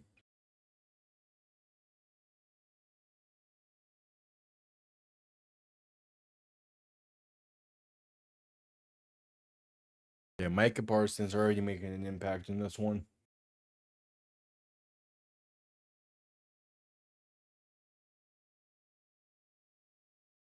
I know the NBA and NHL have no games today because they don't want to compete with the NFL, but college basketball does, which is kind of fun.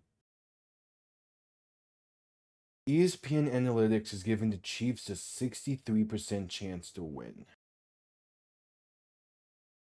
Why does that feel kind of high? Oh, now I'm curious about this. What is... No, that's player rankings on one team.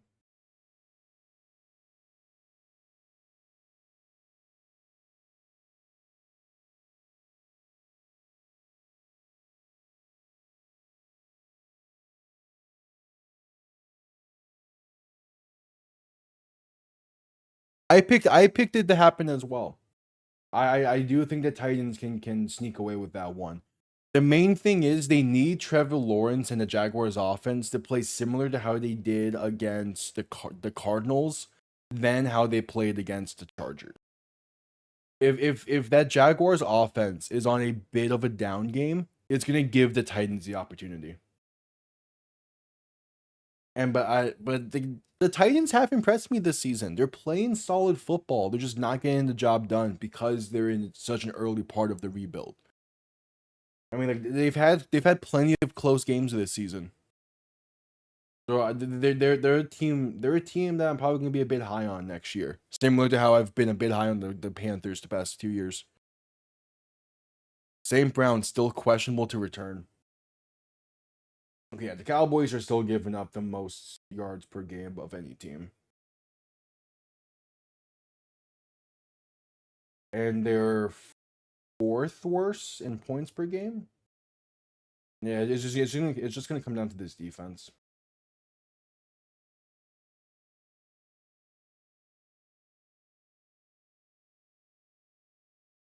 Hey, Miami's run defense that was once third worst in the league is now sitting at roughly middle of the pack. They've been improving over the past few weeks.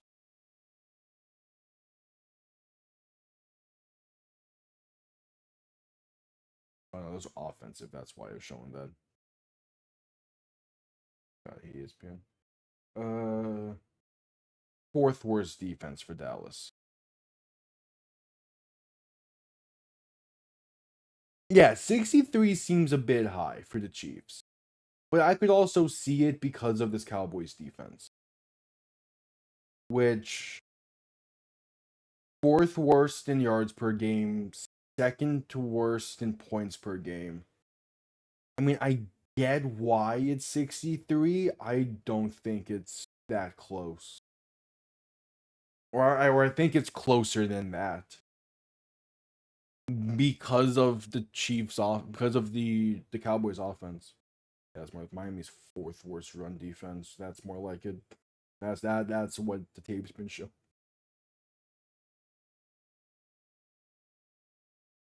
Other pass defense is still solid.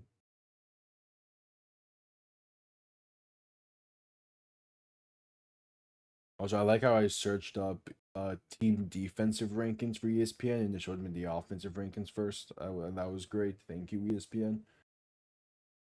I hate that you're one of the better websites to go to for these stats.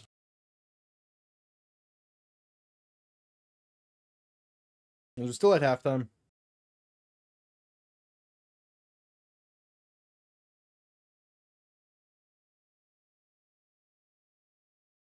And that's a very fair reason. That's very fair logic there. This Lions team is better than what their record has been showing. But that was a point I made in the offseason.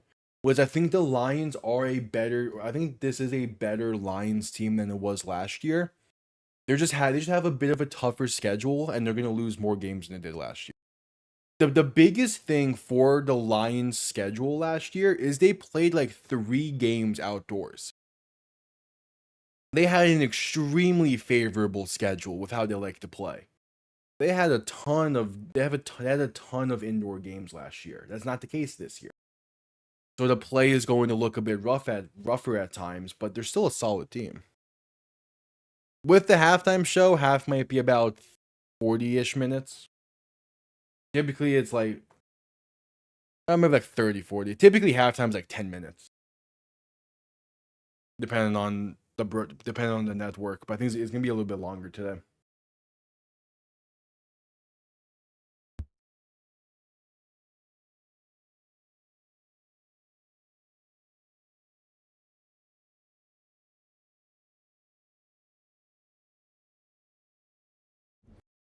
Yeah, it's I mean it's a lot more simplified of a halftime show stage than what the Lions have had in the past for their halftime performers.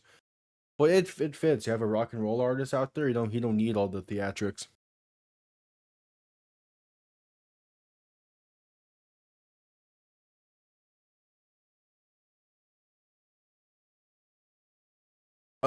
I would imagine that's the same for Christmas. Because I'm gonna imagine that they're gonna have halftime shows for the Christmas games. Which, speaking of which, what are the Christmas games this year?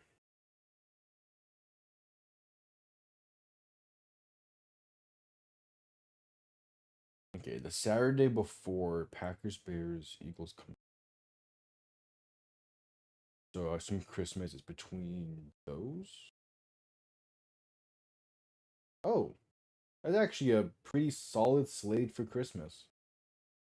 Cowboys, Commanders, Lions, Vikings. And then you also get Broncos, Chiefs as a Thursday night. Why does Saturday have a ton? Okay.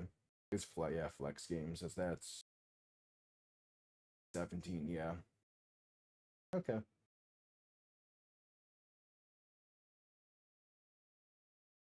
Yeah, Christmas is gonna be fun. Yeah, we'll be live for the Saturday games. I imagine there will be two, like there normally is for Saturday games. So I'm gonna, depending on what they are and timing and stuff, we'll see how many and whatnot. But yeah, the idea is to go live for Saturday games as well.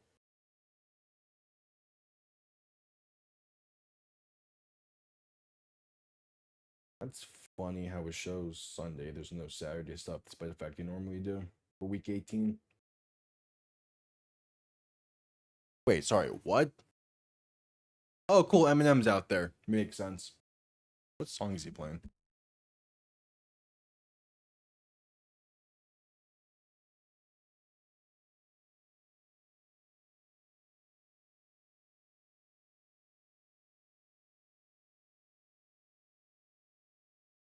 Yep.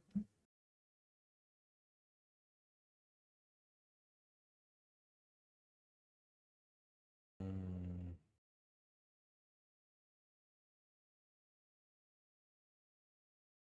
so Sunday's Dolphins Saints at 1. Bills Steelers at. Yeah. It's crazy how we're getting too close to the to a month left in the season already.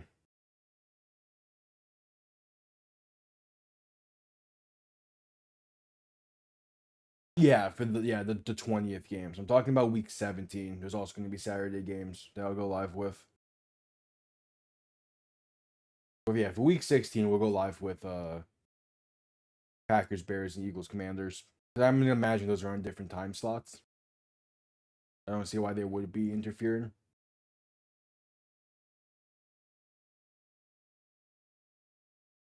Bears Packers is next week. Thankfully, that's a 4:25 game. Okay. I would have been pissed if that was a 1 o'clock. Cool.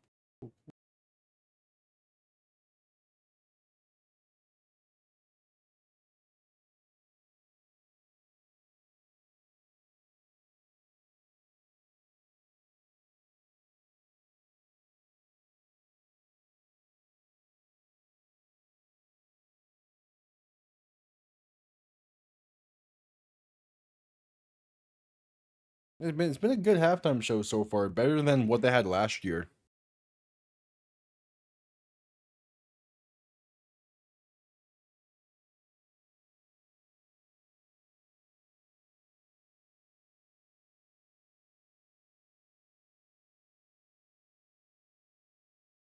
Yes, the plan is every single playoff game. That is the plan. That's what we did last year. And last year I called like a few of those playoff games while sick. That was fun. Essentially, it says as long as I'm not bedridden, I'm gonna go live for all the playoff games.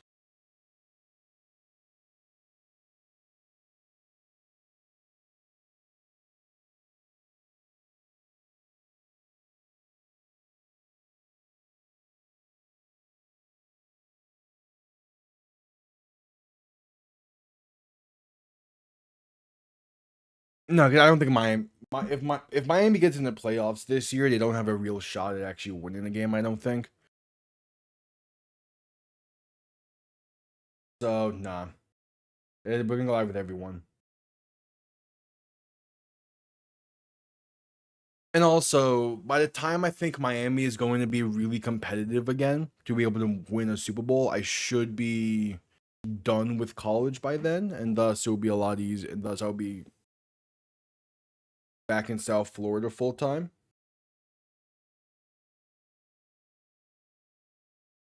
So I wouldn't have any like conflicts of interest.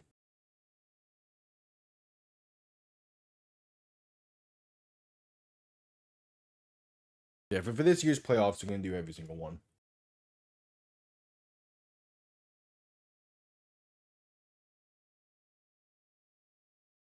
Like, well, halftime show is just wrapping up.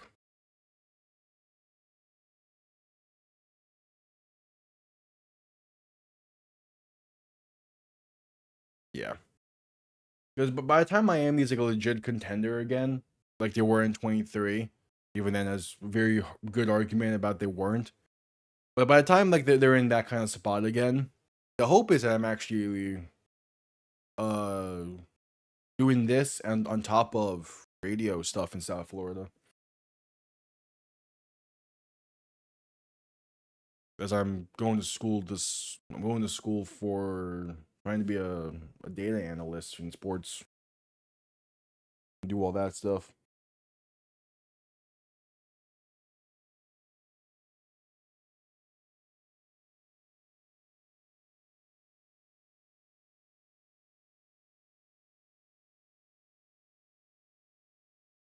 No, I'm gonna always do YouTube. The idea with the I mean, it depends on like obviously like what the radio stuff's gonna have in store, but most but there's a difference between like radio reporting and just doing like a radio show. The idea in mind is a radio show that's more so just that's less like actually having to report on how am I trying to word this? Yeah, I'll always do live stuff for the games. Because with doing a radio show, more often than not, unless you are like a massive, like a bigger name, they don't really need you to be at the game. Like, I know people in radio that don't go to games. And even then, if it means just going to the Dolphin game, I'll still be live with most of the primetime stuff. Yeah, I always want to have this alongside of whatever I end up doing, or if this just becomes full time, because you are limited on what you can talk about on any given radio show because you have to pander to the local market, which is fine. But I love just being able to talk about the sports world as a whole, and that's what this allows me to do. So yeah, this is always going to be here.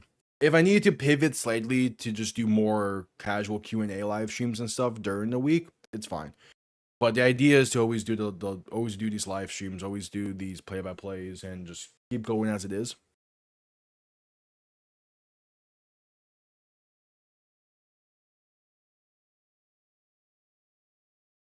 And just have the radio on top of it as like a just another means. I would love it if one day this could be full time. But for as much as I would want to, and I'm gonna work towards that being the goal one day, I can't bank on it for it to be the case in the next 2 years.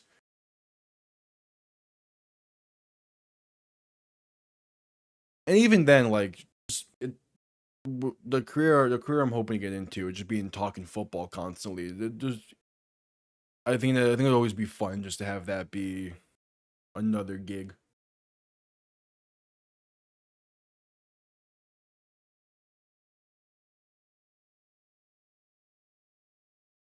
It's not like others where like they had like a job that was unassociated with whatever their YouTube channel is about, and then they started the channel and got big there.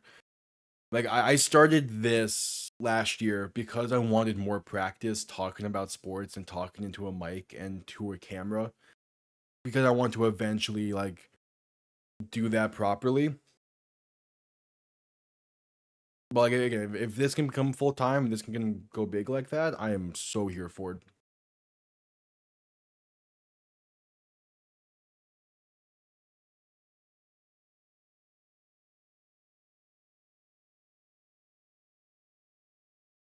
All right, second half should be beginning here shortly.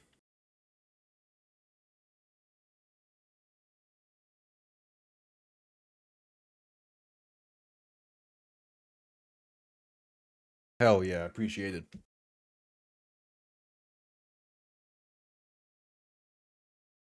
Because the other thing, it's like the main off-season content typically is like video essays and like research related stuff, and I love doing those as well.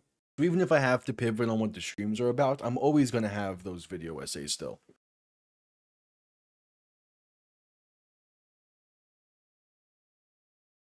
Because again, I make those stuff on stuff that I want to talk about, and more often than not, you can't talk about those kind of topics on a local radio show because most or more often than not, they don't even associate with the team.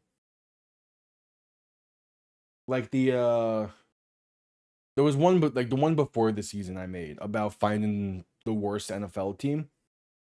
Like that was I loved working on that. It took a while, but I loved working on it.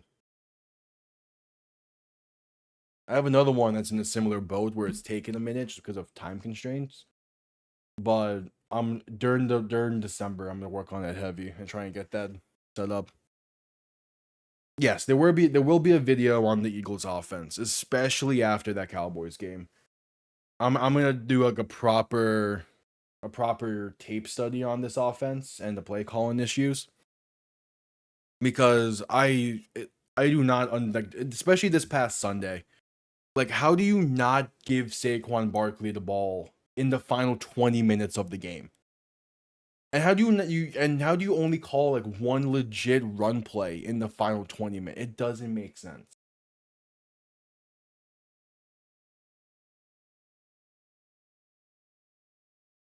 Like that's something that's gonna need a proper deep dive to it.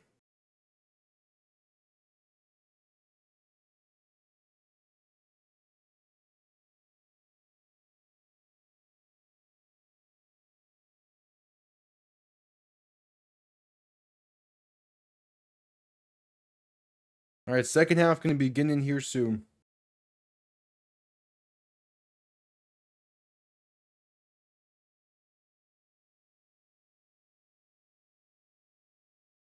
Lions get ball to begin the second half.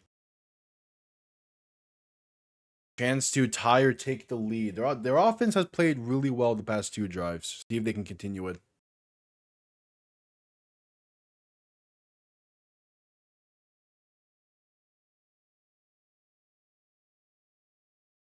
Brandon McManus set to send this one down.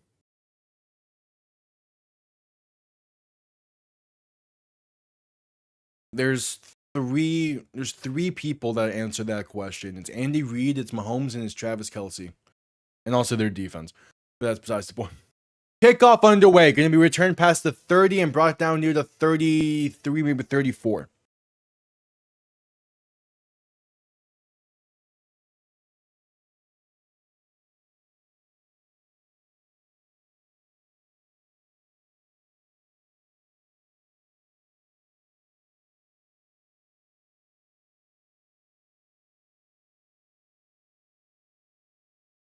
Which there was a report earlier in the week about how earlier in the week about how there's a veteran head coach that might be looking to move on.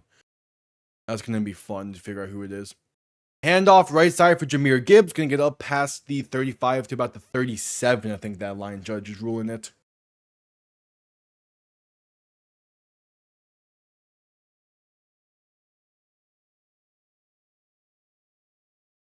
And also, I wouldn't say the Chiefs have 0 receivers. Rashee Rice has been a great weapon for them when he's on the field. Same with Xavier Worthy.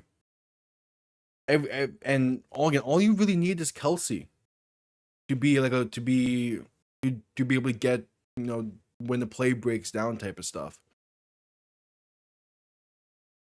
Goff and shotgun, toss left side for Gibbs. Going to fight his way for about 2 there. Not much else. Oh, cool. Cowboys tickets for today are as low as $216. Dog, what? I'll never understand NFL ticket pricing. All right, 3rd and 5. Goff and shotgun back to his left. 3 receiving options to the right. Ball on their own 39. Looking to throw. Pressure coming. Passed over the middle. Caught by an open receiver to about the 46. That is Tom Kennedy on the reception. And they keep the drives moving.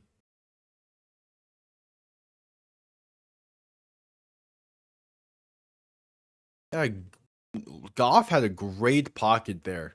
That line was blocking well on that. Just a simple dump off over the middle. Oh, the halftime show was good. It was so much better than what they've had in years past. To be fair, I'm also a fan of some of like the older Eminem stuff and some of the work that Jack White has done. Goff gonna hand this off up the middle for Jahmyr Gibbs, who's gonna get to about the 49. Compared to like last year when they had Jack Harlow, like I'm not a big fan of Jack Harlow, so that was a whatever for me. Also, the stage looked awful last year, so that was an improvement.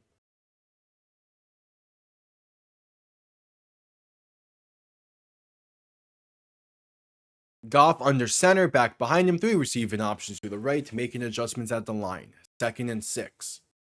Ball on roughly the 49, going to give this to Gibbs, who has space up the middle to about the other 46, to the plus 46. Going to be a 3rd and 2.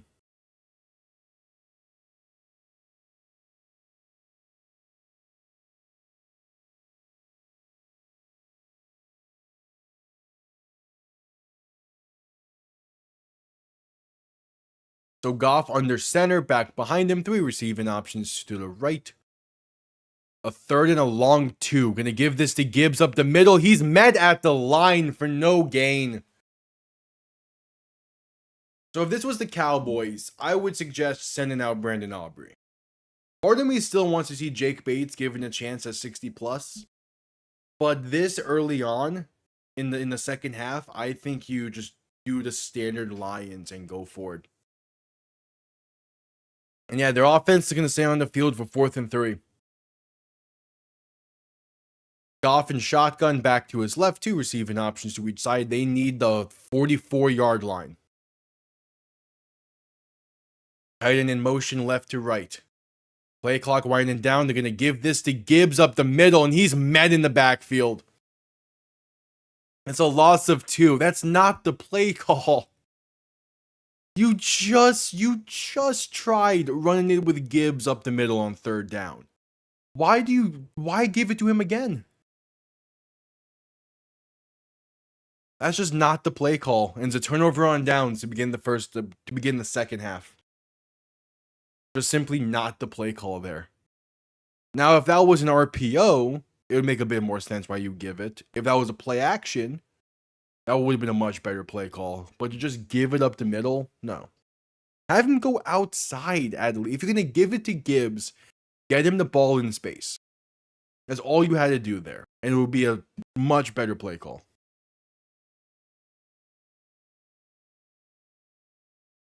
If those two are in the same time slot, I am picking Packers-Bears in a heartbeat. That game is going to decide the division, or go a long way to deciding that division. I think it would be a 4-8 kickoff type of situation, or it might be like a 1-8. I'm kind of hoping it is. If they're at the same time, I am not going to actively choose to pick the Commanders over watching the Bears and Packers.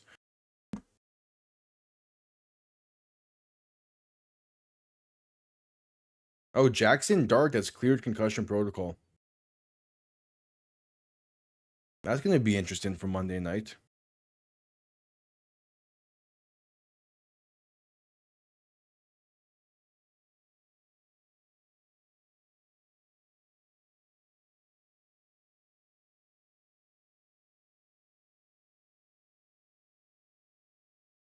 All right, still at commercial break after the turnover on downs on the first drive of the half.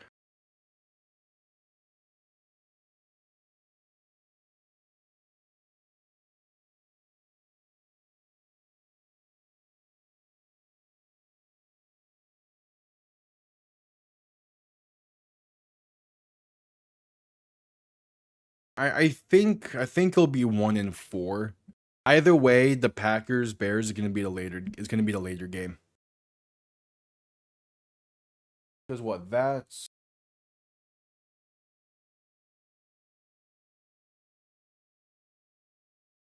it's week 6. Yeah, both games are on Fox, so it's probably gonna be a 1-4 situation. In which case, yeah, you put Packers Bears at the 4 o'clock spot. And you probably put Tom Brady on the call and put your number one team to it.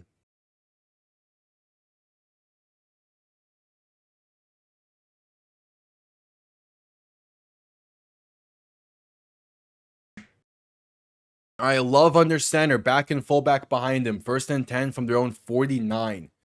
Going to give this to Jacobs' left side. He is met at the line for no gain. Aiden Hutchinson, one of 2 Lions on the tackle.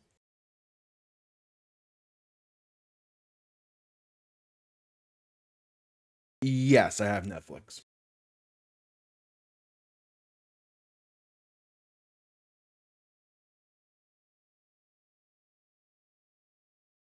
And I love under center back behind him. 2 receiving options to each side. 2nd and 10, going to be looking to throw. Has time, passing deep, right side for Watson. And it's in a bucket. The Packers take 2 plays to go 51 yards and extend this lead. What a throw from Jordan Love, man. That is a beaut. That is an absolute beaut. And that's the matchup. That's the matchup they've been hunting the entire day. It's Christian Watson against Amir Robertson. They've been trying to get that connection on that matchup the entire game. And they did just then. That's a beautiful throw. Extra point is up and right down the middle. It's back to a 10-point Packer lead. Yeah, that's a great throw. It's about time they connect, man. They've been trying that most of the night or the day. Yeah, I would imagine that Saturday slate's at 1-4. Because Fox typically doesn't do prime time slots like that. Also,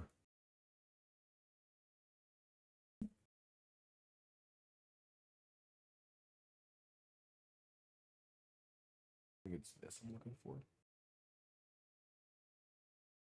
Because also, I think that's gonna be same weekend as. Oh no, there is no. Like I thought maybe the CFP was starting that weekend, but there's not. Yeah, either way, I would imagine that's a 1-4 situation.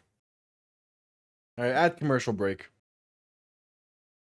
Amon-Ra St. Brown has been ruled out due to an ankle injury. Gonna make this a whole lot tougher for the Lions to come back. Yeah, man, that's fair.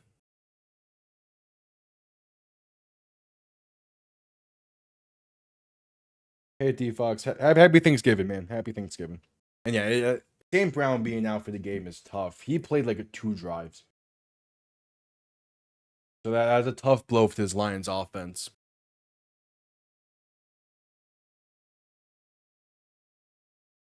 Gibbs has already gotten more touches since the injury. That happened in like the first quarter. But yeah, Gibbs can get more involved. Why is that the reaction for lunch?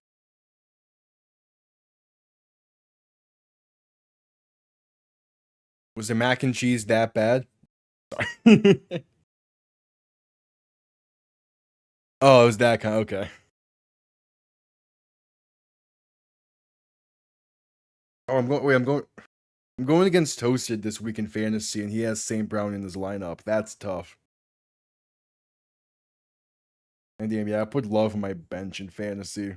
That's it's been a fine. We'll see how tomorrow how that plays out for me.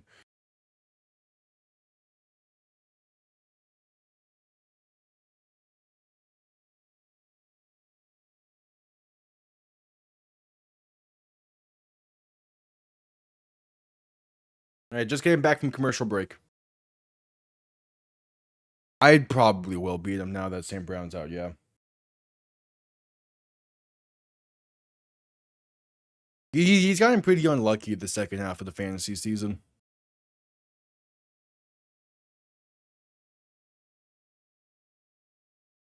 All right, McManus sent to send this one away. Only 4.5 minutes have been used in the second half so far.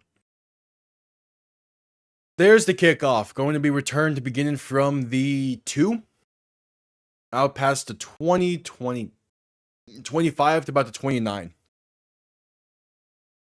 Yeah, okay, I needed to actually probably properly look at this. How did McCaffrey get that close but come up short for Toasted? I meant to look at this earlier.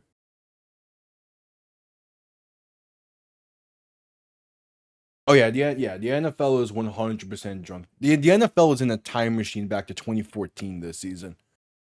Especially with the Bears being on top of the North. Like, Goff looking to throw in 1st and 10. Step into his left, gonna take it himself with space. Past the 40, 45, 50, and out of bounds at the plus 47. That's a great scramble for Jared Goff. And McCaffrey needed 1 more yard. I'm checking his game logs. I'm going to look at this game play by play to see how McCaffrey did not get that 1 more yard.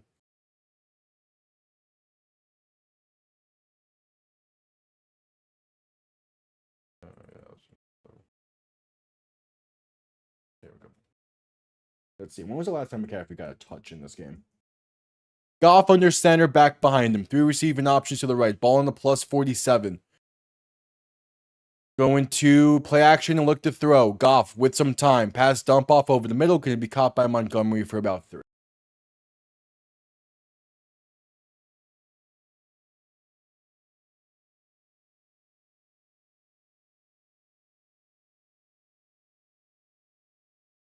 Yeah, no. So on the reason why McCaffrey was not enough for Toasted is because on the 4th and 1, on the 3rd and 3 to end the game, they passed the ball. Then the 4th and 1 was a QB sneak.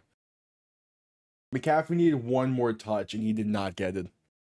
Goff looking to throw in 2nd and 7. Dump off left side, can be caught by Montgomery. Room inside the 25 to about inside the 35, about the 31. Like, McCaffrey was getting legitimate action the entire game. He just was not called upon in short yardage. I will be live with the Bills and Steelers on 4 o'clock on Sunday. That it's not going to be the greatest of games because the Steelers are a bit of an up and down team this year, but it does have massive playoff implications, and it would be really funny to see the Bills lose to the Steelers. Goff under center, back and fullback behind him. Going to give this to Montgomery right side. He has space inside the 25, past the 20, down to about the 17. Like, initially, I was thinking that the CMC stuff was like a Barkley situation. No, like, he was getting legitimate touches in the 4th quarter. He just needed 1 more yard. When was he had a carry in the 4th quarter right before a punt that went for no yards. That was the carry right there. Yeah, Sunday is back up in the college setup. Goff play action, looking to throw in 1st and 10. Has time. Pass end zone. Touchdown Detroit. It's Isaac Tesla. And they cut back into this deficit. We have a shootout on Thanksgiving. And they might go for 2 here. 7:25 to play in the third. Not the greatest of throws from Jared Goff, but the offensive line gave him plenty of time to allow Tesla to get open over the middle. And that must be such a great touchdown for Tesla to get. The Detroit kid getting the big time touchdown on Thanksgiving. That must feel great for him. All right, Jake Bates on for the extra point. It is up, and it's right down the middle. Tomorrow is this setup. And then tomorrow's this setup. Sunday is the other one. Monday night's the other one. Next week, Thursday night is the other one. And then after that, the rest of the calendar year is going to be down here. So we got like 5 more games of 2025 with the college setup.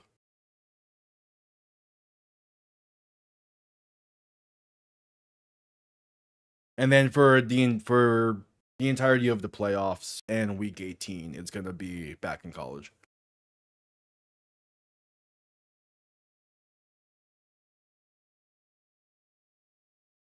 All right, we're at commercial break after the 17-yard Lions touchdown.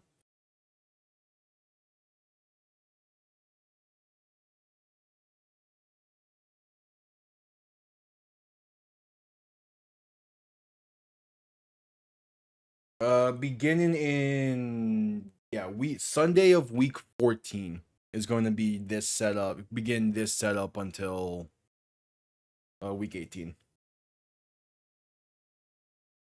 Because that's the end of my fall semester, so I'll be back down just to get away from the campus and relax a bit.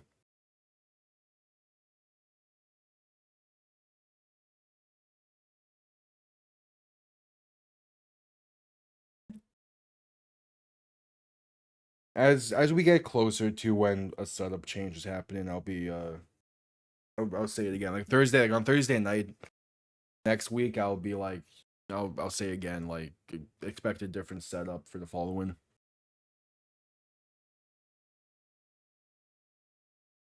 Because also, like, the difference between here and the college one is just I have a lot more space.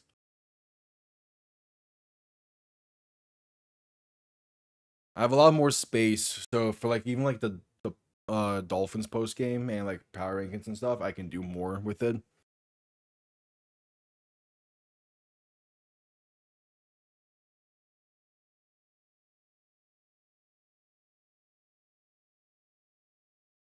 No changes.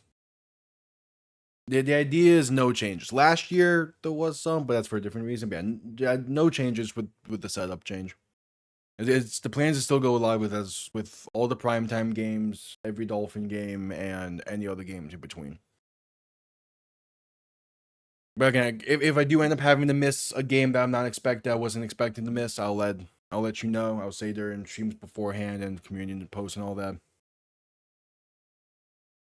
But yeah, like the family is really supportive with all this, and I'm very thankful for that. So they understand if like schedules don't add up for something because I need to be live.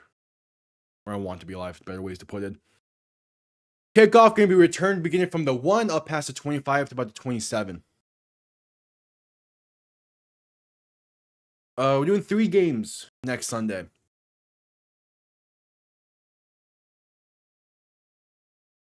We're doing 3 games.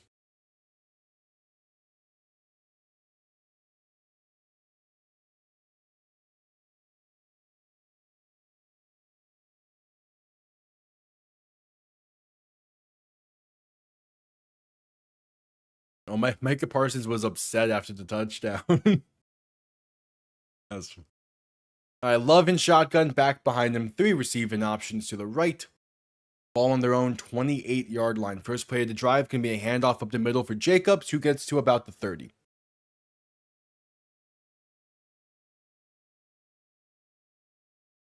For next, like this upcoming Sunday, it's Dolphins Saints. It's Dolphins Saints, it's Bills Steelers, and then Broncos Commanders.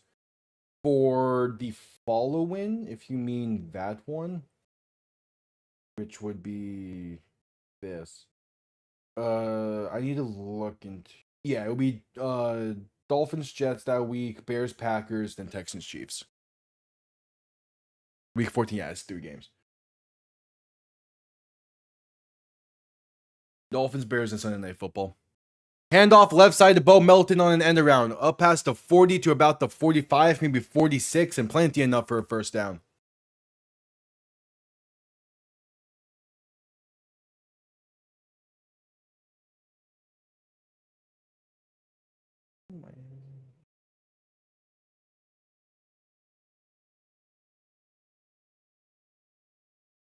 Oh yeah, big noon. Do we know where game day is going this Saturday? I feel like we should know by now. I just haven't seen it.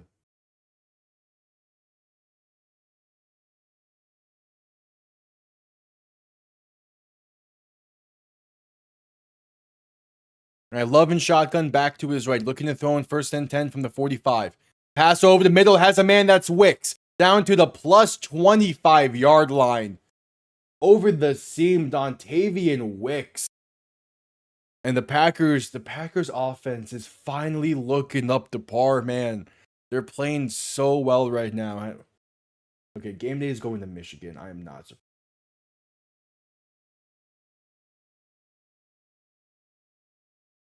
And there is a Lion slow to get up afterwards.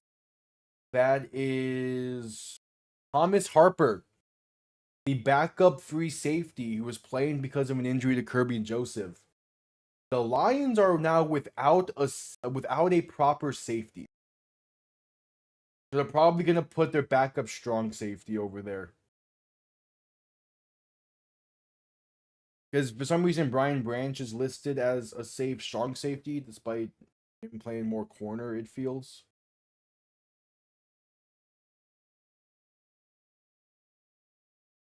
Am I mistaken that?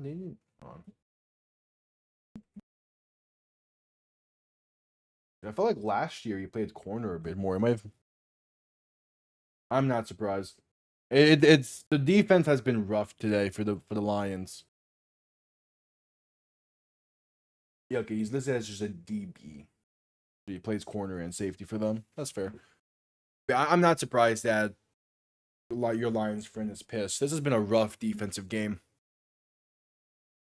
At least the offense is able to move well without St. Brown in, but you're going to need the defense to make a stand at some point.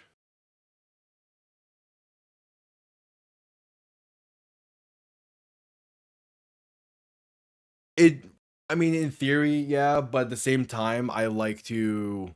Dolphins playing, it's more so when the Dolphins play at 4 o'clock, it means one less Sunday game to do. Because I have like a pregame routine to do for Miami that I can't do when they play that I can't do if I go live with 1 o'clock and the game's at 4. But with Sunday Night Football, it gives me free reign for that Sunday slate for the 1 o'clock and 4 o'clock. So that's why I like it. Yeah, but Punkle has not been paying attention in fantasy. He got terrible luck the first 3 weeks, and then has given up in fantasy.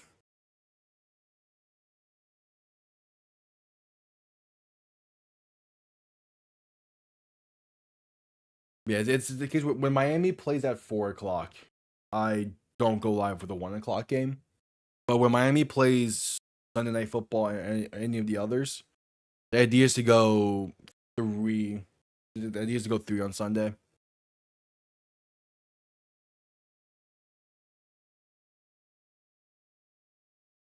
UMass, yeah. But UMass this season was a mess. I can't believe they went 0-12. I mean, I can, but at the same time, like, come on. Love under center, back behind him. 3 receiving options to the left. First and 10 from the plus 25. Toss left for Jacobs. Has space to about the 20, maybe the 19. Yes. Pretty much the rest of the season, the plan is 3 Sunday stuff. Because Miami does not play a game in the West Coast this season. So I don't have to worry about them playing at 4. Because week 15, they get Monday night against the Steelers. Week 16 is Sunday night against Cincy. And then they play 1 o'clock, the other 2. Or the other 4 games of the 6.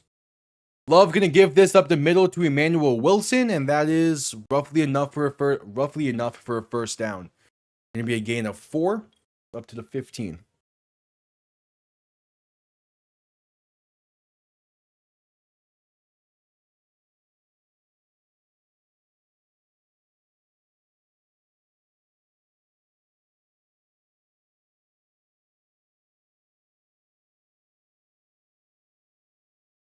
All right, 1st and 10. 4:25 to play in the third quarter. Love in shotgun, back to his left. 3 receivers to the right. Clock continuing to roll. Now at 4:15. Love, quick throw, right side, caught by Dobbs. Has some blockers inside to the 10-yard line. Good tackle from Brian Branch. Going to be a 2nd and 5.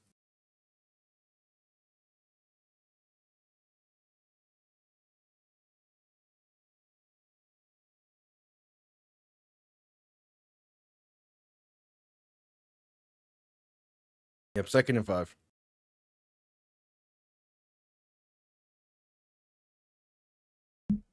If they can stand strong here, I think they can come back. But they need to hold them to a field goal. Love and shotgun, back to his right. 2 receiving options to each side. Play clock winding down. They're not going to get this snap off in time. Are they going to be granted that timeout? I assume so. Yep, Packers call their first timeout.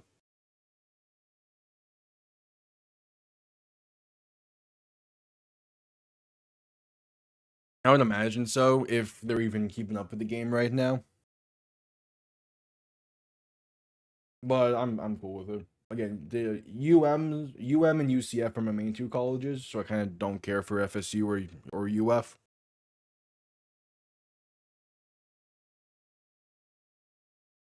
And also, like, it's college basketball. It's kind of a whatever for me.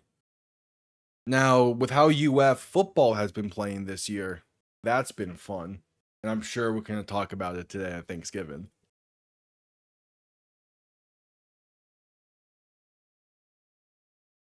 Love and shotgun, back to his left. 2 receiving options to each side. 2nd and 5 from the 10. Going to quick throw, left side, caught by Dobbs. Ball comes loose! And the Packers fall on it at the 6. Oh. That was your chance, Detroit. That was your chance. Good throw to Dobbs. DJ Reed forces it loose. And Alex Anzalone had a chance to pick that up and run with it. But he just missed it. All right, 3rd and 1. Love and shotgun, back to his left. 2 receiving options to each side. Play action, rolling to his left. Buy in time. Looking for the end zone and just going to throw this one away incomplete into the first row. Penalty marker down. Oh, this penalty might decide the game. Also, I want to point out, if it wasn't for the touchdown the refs kind of gifted the Packers, this would be a 21-20 game. It is a face mask against the Lions. Half the distance to the goal and a first down.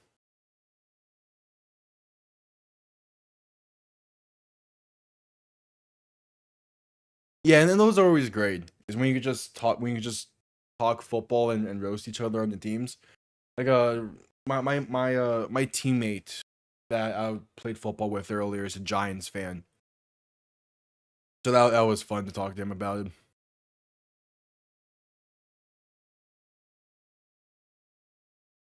It's also great just to throw with him again.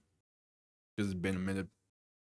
All right, 1st and goal from the 3. Love and shotgun, back to his right. 2 receiving options to each side. Tight end in motion. They're going to give this up the middle to Josh Jacobs, who's going to get stood up at the 1-yard line just about.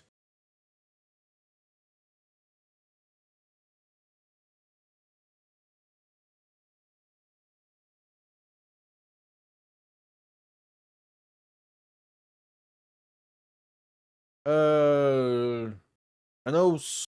I know my cousin is smoking a turkey. I'm gonna have a ton of that, and then my sister made mac and cheese, so I'll have some of that as well. And kind of go from there.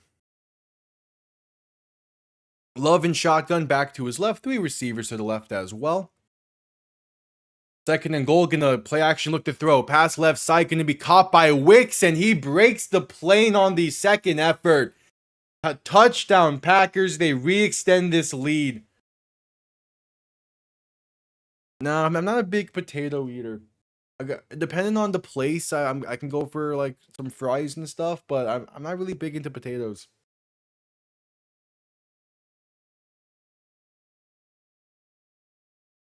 Yeah, Dontavian Wicks, his second touchdown of the game. And yeah, nothing special with that play call. Just use his speed, line him up in the slot, and use his speed to beat the defender to the outside. Extra point is right down the middle. This should be a 6-point game right now.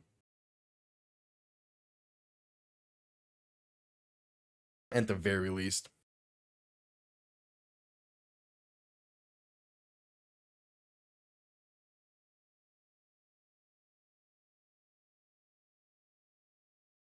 Hell yeah.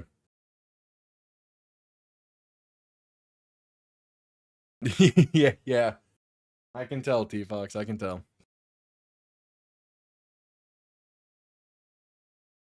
Again, it's also mainly just like through playing football, my diet became 90% chicken and meat with like the occasional other stuff alongside of it. Like I'm kind of just been living off that that similar style. I am pure chicken.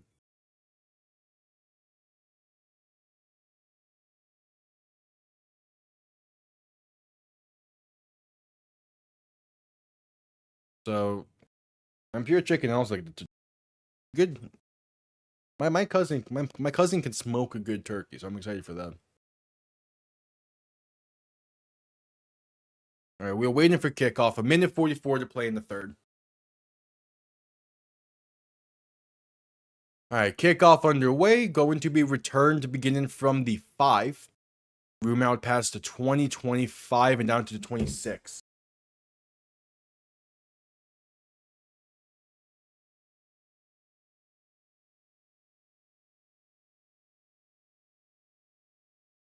All right. 2 plays remain in the third quarter. Ooh, devil eggs that's a nice one. And I think I have a family member that would like cucumber salad, but I've never heard of it before. All right, Goff under center, back behind him. 3 receiving options to the right. Ball on their own 26. Play action, looking to throw. Has time. Pass left side, going to be caught past the 40 to the 41. That's Jameson Williams on the reception. Penalty marker down. Is going to tack on yards. Yep, illegal contact against the Packers. That's going to be declined, so play stands. We have 1st and 10 from the 41. I mean, the Lions are able to move the ball well. They just need their defense to make one stand. And they have a legitimate chance in this. That's going to be the tough part. Goff under center, back behind him. 3 receiving options to the right. Toss right side for Montgomery. He's going to throw it back to Goff, who could not hang on to it.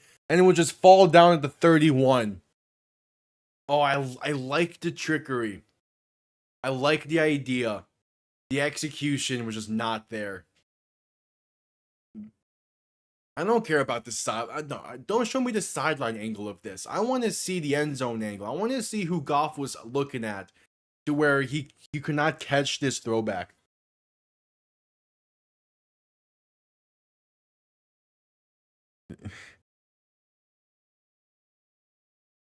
Goff and shotgun back to his right. Going to hand this off left side for Gibbs, who has some good blocking past the 40, 45 and out of bounds right around there. No pen. I thought I probably could have been offensive holding there, but no penalty marker down. There is a Packers still to get up. That is Edwin Cooper, who's slow to get up. And that's going to send us to a commercial break with 34 seconds to play in the third. That's a tough one for this Packers defense. He has been a really solid player for them.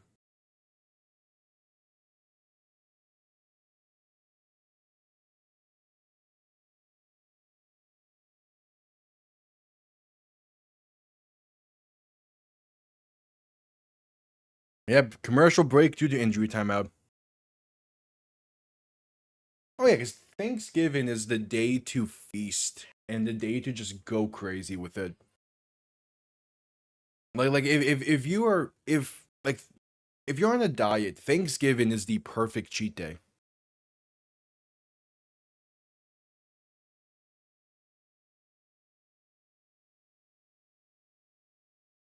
It is great.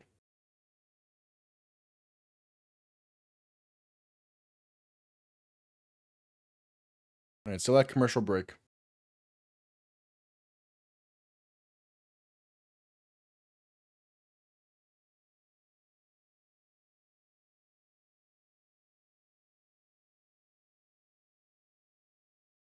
Uh, it's close. I'm like actual rankings and stats wise, no, but with how just their play today, this might be a very real chance this is the worst defense in action today. It has not been like the Packers have been moving the ball way too easily for this defense. Goff and shotgun back to his right, 3 receiving options to the right as well. They do not need to run this play, but they will. Hand off up the middle for Gibbs, bouncing left side with space. Past the 45, staying on his feet till about the plus 42. And that'll be the end of the third quarter. 15 minutes remain in a shootout in Detroit on Thanksgiving. See if the Lions can come back from this, or if the Packers can pretty much put a nail in the Lions season almost. If the Lions fall to 7-5, it's going to be a very interesting final 5 weeks for them.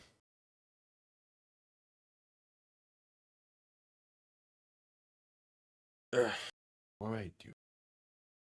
I mean, part of me wants to say you need to start sending more than 4, but you don't have the secondary play to confidently send 5 or 6. But getting pressure some way into Jordan Love is the key, and keep trying to scheme up Aiden Hutchinson for one-on-ones. You're gonna win this game by getting that pressure in there. So yeah, I would probably start sending 5 or 6, and get Aiden Hutchinson one-on-one opportunities with the tackles.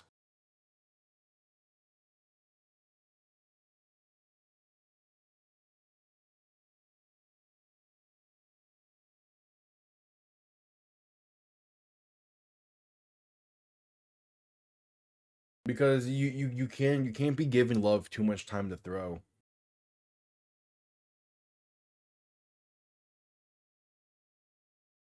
Yeah, don't finish that thought, because if anyone even thinks about sending 7, you are really hankering for a bad time, especially against this Packers team. You can get away with sending 6 because you still have a man up for every possible receiving option. You cannot be leaving a Josh Jacobs, a Christian Watson, a Dontavian Wicks uncovered. Because more so it would just be Josh. You cannot leave Josh Jacobs uncovered out the backfield. That's asking to get beat.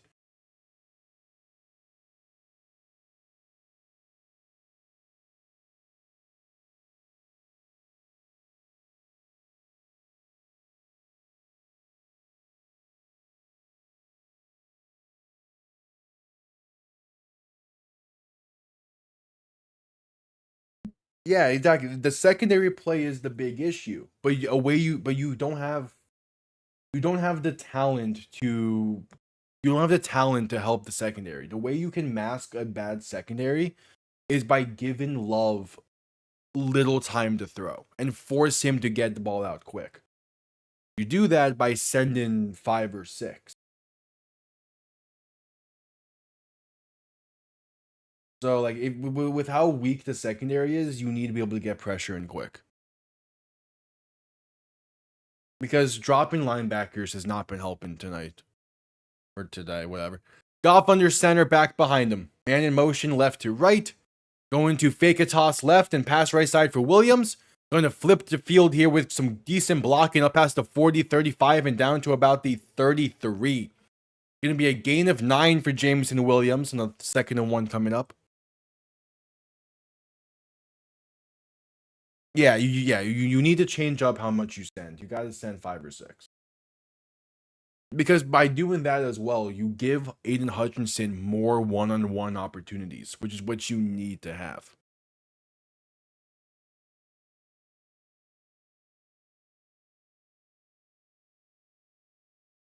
Goff under center, back and fullback behind him. 2nd and 1, going to toss right side for Gibbs, who's going to be brought down for a loss of 2. Couldn't quite get the blocking out there. Yeah, blitzing's the way to go. But the big thing is you have to score here. Ideally, you get 6 on this, but if you need to settle for the field goal, that's fine. As long as you make it 1 possession, you set yourselves up for a chance. Goff in shotgun, back to his left. 3 receivers to the left as well. 3rd and 3. Ball on roughly the 36. Goff looks to throw. Has time. Pass left side. Caught by Williams. And brought down inside the 30 to the 28. Hey, that's exactly the play call. You get your guy Williams one-on-one with a slot corner. Just let him use his speed to make him miss at the break.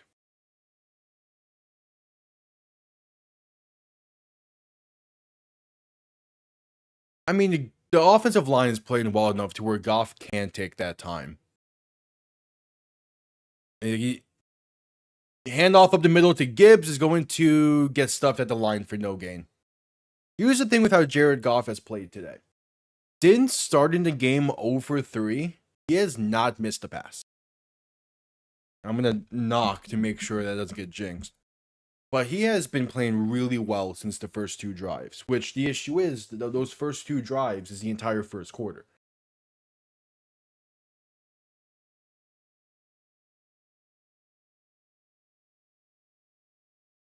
Goff in shotgun, back to his left. 3 receivers to the right. 2nd and 10 from the 28. Going to look to throw once again. Pass right side, caught by Gibbs. Going to get to about the 21. Makes it a 3rd and 3. 3rd and 2. If anything, I'm more so willing to keep the ball in Goff's hands than hand off to Gibbs and Montgomery. Because that's working perfectly right now. It's a bit risky because you're going against Micah Parsons, but it's working.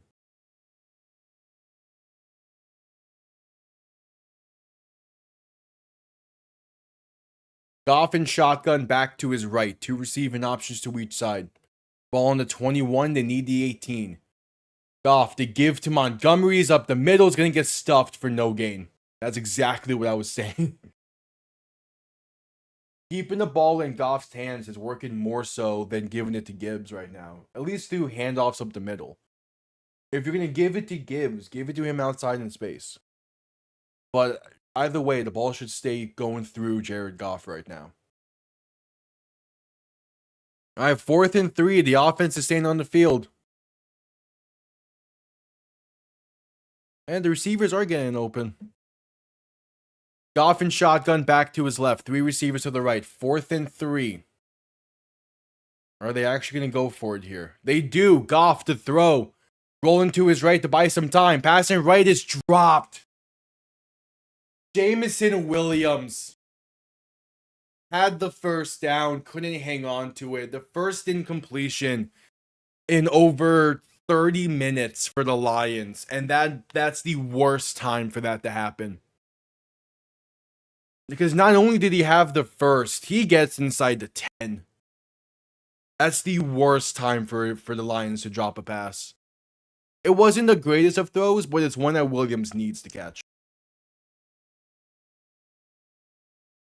And they did exactly that. They got JMO open. He just couldn't hang on to it. That is a tough break.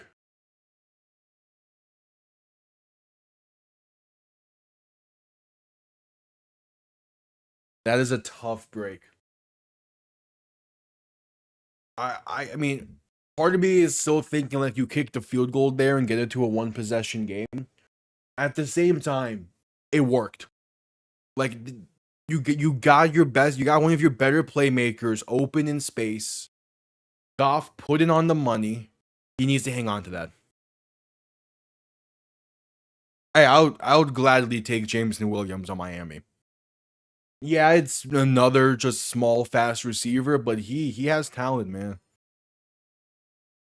He's been playing great today. That's the one drop. That's the one mistake he has made. It just so happens it came in one of the biggest moments of this one. It's a tough break. Now we get to see if this defense has in store for them to make 2 stands now, because I mean probably just a stand, because you probably just go for the onside kick.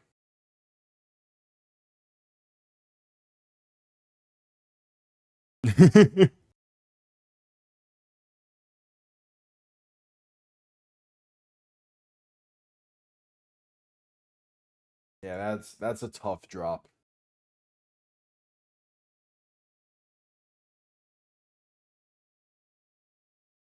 That is a tough drop.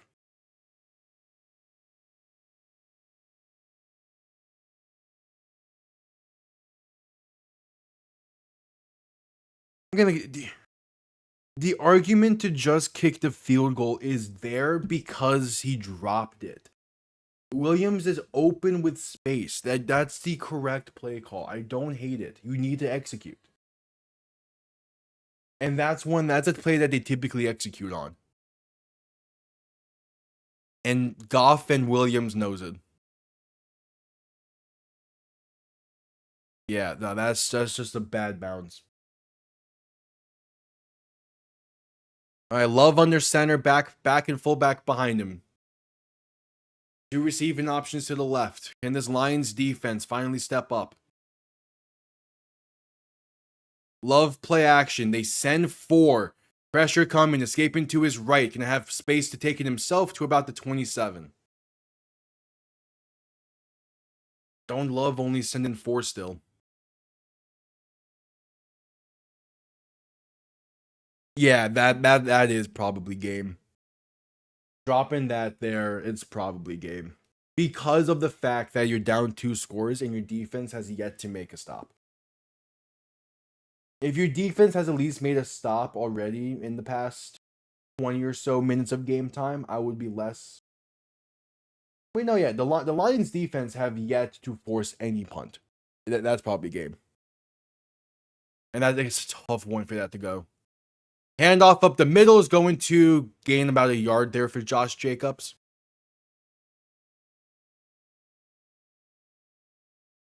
Oh, they forced 1 punt, wasn't it? Yeah, they forced 1 punt, and that was back in the first quarter. Besides that, it's been nothing but touchdowns for Green Bay.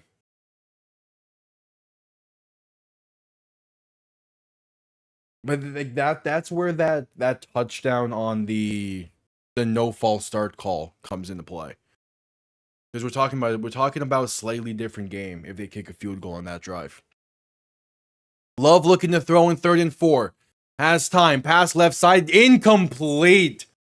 Christian Watson could not hang on. Amir Robertson in coverage. And the Lions defense does their job. They forced a 3 and out. That's all you can ask. That's the bottom line you can ask for there. Probably should have been defensive holding or pass interference, but if you're a Lions fan, you'll take the no call. because you've needed bounces for your defense today, and you got one there. You've needed the ball to bounce your way in this game, and it happened there by not getting that penalty called. All right, hey, all of a sudden, the Lions have new life. Punt comes off clean. Going to be bouncing into the end zone for a touchback. Yeah, into the end zone for a touchback to begin from the 20 with 9 minutes to play in the game. Okay, but now we're at a point where if you don't score, it's game.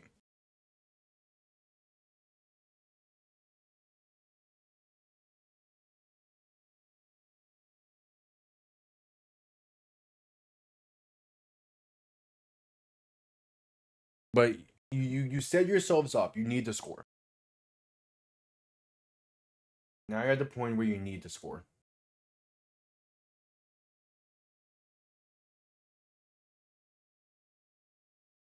Which the Lions have been able to move the ball pretty well today, so we'll see if that's possible.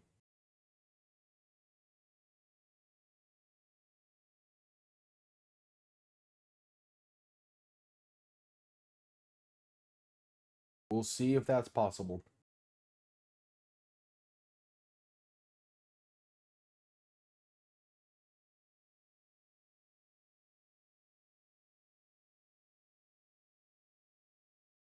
Yeah, it's another AI commercial.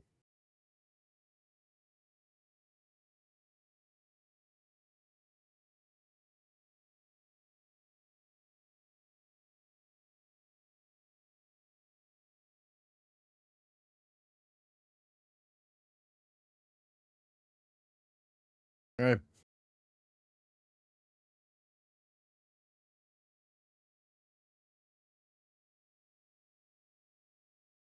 Because you have the AI companies themselves making commercials to try and promote them, and then you have companies, then you have other companies using AI to make their commercials.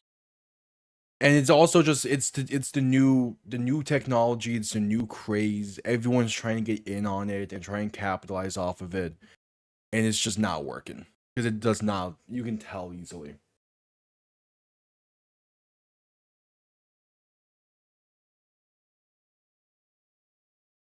And AI is still at a point where not a lot of people don't view. The thing with AI is there's a very specific use for it where you can get away with using AI for that, and no one will really complain. But that's not the type of AI that a lot of companies are using or trying to promote. It's never gonna fully die off. Its proper usage is going to be is going to become the priority. Stuff like generative AI, that's gonna go by the wayside eventually. But like its actual use case, which is in like coding and engineering and in these other fields that do benefit from it, are going to become the priority for these companies. Because those are the companies that are gonna get, those are the fields that are gonna actually use it the most. And even then, they can't effectively displace artists with it. Goff looking to throw in 1st and 10. Pass left side going to be dropped by Gibbs for a halfback screen. You go a perfect 15 for 15. And then 2 drops back to back. Set you up in a weird spot.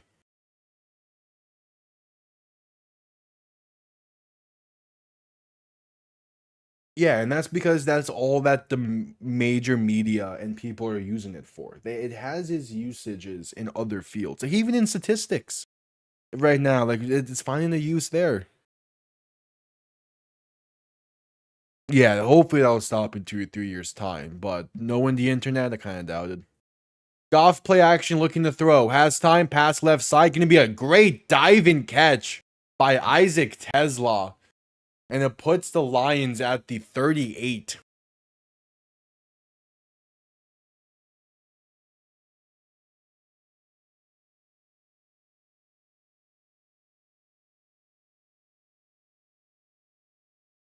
And they're going hurry up with this. Goff and shotgun back to his left, looking to throw once again. Pressure coming and sacked. It was only a matter of time before Micah Parsons makes his impact truly felt as he quiets the crowd a bit. That was the biggest issue with having the ball in Goff's hands consistently. Is eventually Micah Parsons is going to remind people that he is there.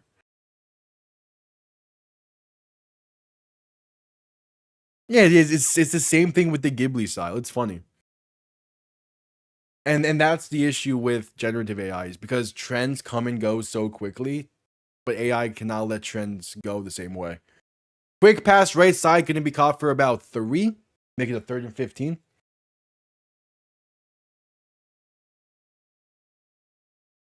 Yeah, that's the thing with it.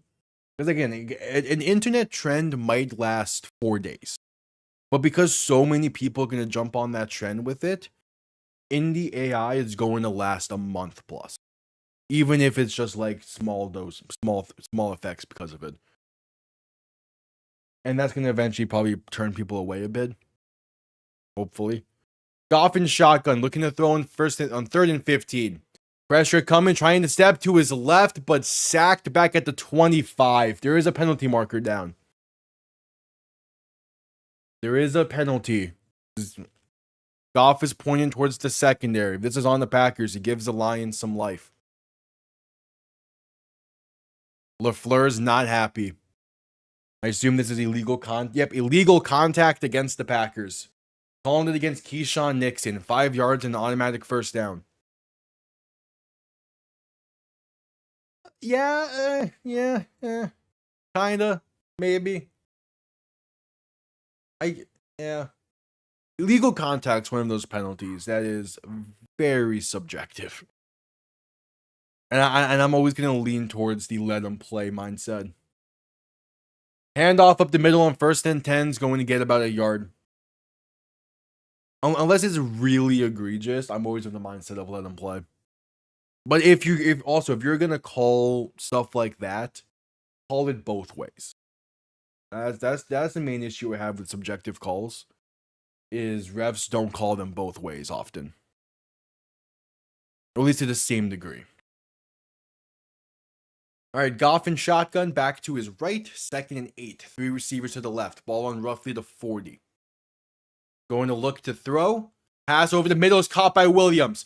Has space past the 40, 35, 30. We have a foot race for the end zone. 25 and out of bounds at the 16.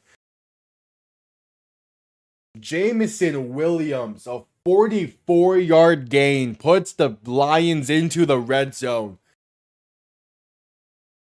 Hit him on any kind of crossing route has been the bread and butter this season. Like, him over the middle is a legit weapon for the Lions to use. And they have been. Alright, so ball in the 16. Goff under center, back behind him. 3 receiving options to the right. Man in motion, right to left. As Goff is going to hand this off left side for Jahmyr Gibbs, who's going to get about 1.5 yards, maybe 2. Well, yeah, again, J-Mo's having a really solid game. Ideally, he's a Lion for a long time, but his contract extension is coming up soon. It's going to be interesting to see how they handle it. There was a lot of contract extensions for the Lions. Alright, Goff and shotgun back to his left. 2 receiving options to each side. Ball on the 14-yard line. Man in motion, left to right. 3 receiving options to the right now.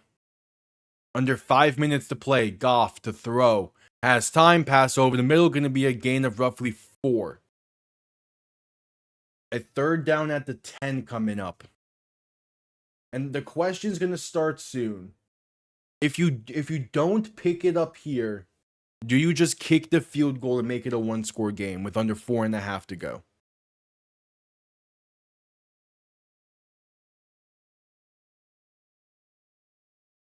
That's going to be the question. Because your defense proved they can make a stop. And either way, they're going to have to. Goff and shotgun back to his left. 3 receivers to the right. Play clock winding down to get the snap off. Packers send pressure. Pass right side. Going to be caught by Jahmyr Gibbs at the 5. Just gets enough for the first. That's a great catch from Gibbs.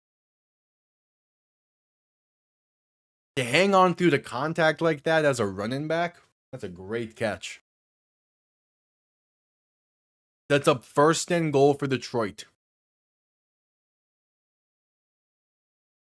3:40 to play in the game.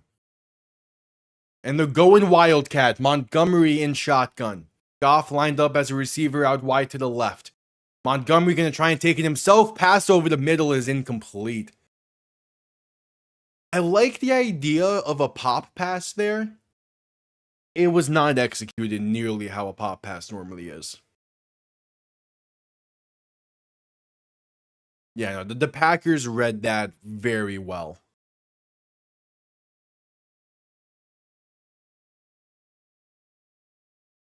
Because the Lions' first touchdown came off of the Wildcat, with a give up the mid with Montgomery taking himself up the middle. As Goff looks to throw in 2nd and goal, pass is going to be batted at the line and incomplete. But the Lions' first touchdown came off of a Wildcat carry up the middle. So if they're going to go Wildcat again, but this time from 5 yards out, the logical idea is, okay, they're going to go over them. They're going to pass it over the middle. Now 3rd and goal from the 5. Goff in shotgun, back to his left. 2 receiving options to each side. You're probably going to have 2 chances at this. But I'm not sure if I would agree with that. Goff looking to throw. Pressure coming, sacked by Micah Parsons. His 2nd of the game, back at the 15. Hey, honestly, blessing in disguise. That is a blessing in disguise because it forces Dan Campbell's hand to kick the field goal and just get it to a 1-possession game. That is a blessing in disguise. Because I think if that's incomplete, we might be talking about a 4th down try for the Lions again. As there is a Packers still to get up.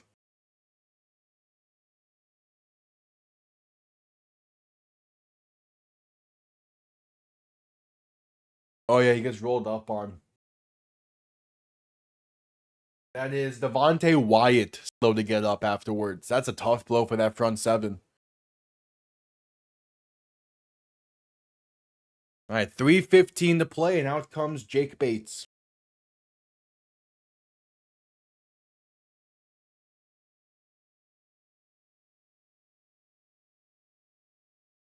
Micah Parsons, man.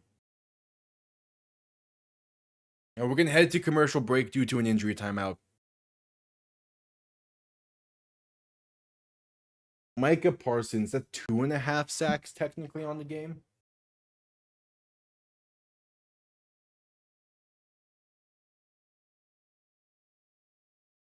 Yeah, 2.5 sacks today from Micah Parsons.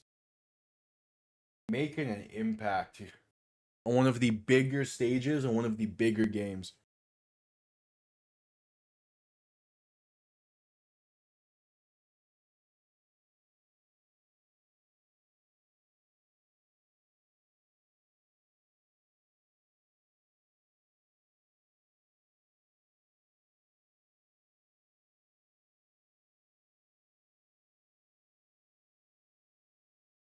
We will see. It's a 4th and goal from the 15. We're at commercial break due to an injury timeout.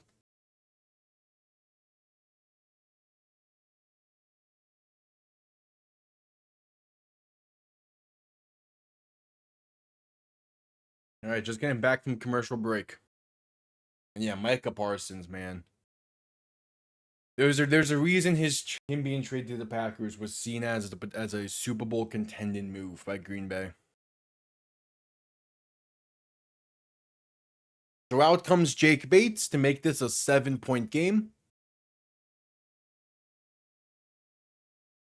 As they're showing that replay once again, and yeah, that right guard got completely blown up there. It's a tough one. Oh wait, Devontae Wyatt is still down? Gee, this is not great. And see, he got rolled up on pretty bad by his teammate. Oh, yeah, they have the card out for him. Oh, that's a major blow to this Packers defense, man. That's a tough one.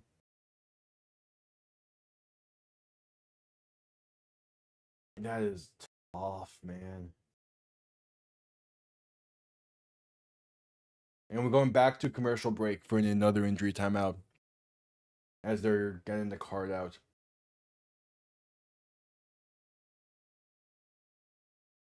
Wyatt hasn't been having like a stat sheet stuff in season, but he is still an impact player for this Packers defense. All right, commercial break. 3:15 to play in the game.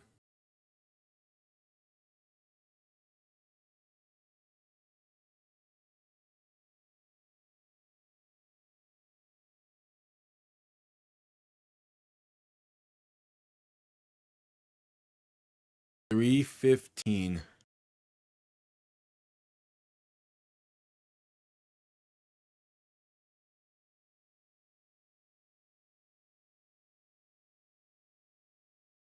All right, this game was always going to come down to the Lions' defense after it got to a certain point. They're going to have to make one more stand.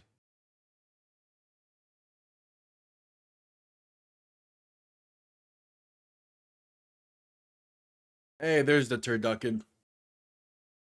All right. Jake Bates on for the field goal to make this a 7-point game with under 3:15 to play. The ball is centered nicely. It is a 31-yard kick. And the former Michigan Panther of the UFL, his kick is up and it is right down the middle. Just under 3 minutes to play. It's a 7-point game, and this Lions defense will have one more opportunity. You're at the point where, depending on what down you give up a first down on, it might be game. Who knows? Maybe this Detroit special teams might make a play here. We'll see as we await kickoff. But it's probably going to come down to this defense.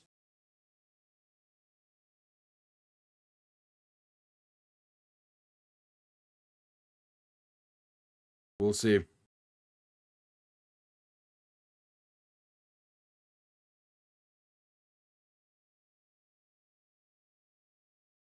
We will see. Yeah, because they're not going to onside kick it here. There's still 3 minutes to play and have all 3 timeouts. There's no need to onside kick.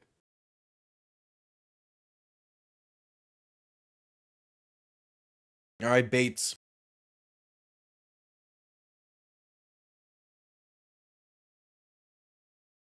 Hey, just one of these Detroit special teams players.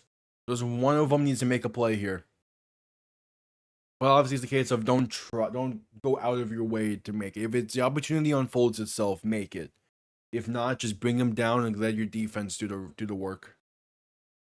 You don't want to try to make a play and have it blow up in your face. Kickoff underway is going to be unable for a return. Down in the end zone for a touchback. You'll begin from the 35. That works too. All right, you have 1 or 2 first downs until this game's over. Depending on what happens. Time for this Detroit defense to step up. Jordan Love, 4 touchdown passes today, tied for the most by a Packer on Thanksgiving. Crazy. Hey, what's this Detroit defense have in store? Someone's gonna need to make a play. Love under center, back behind them. 3 receiving options to the right. They have an extra lineman in the game. As they're gonna hand this off right side for Josh Jacobs, and he's gonna lose about a yard. Great start if you're the Lions.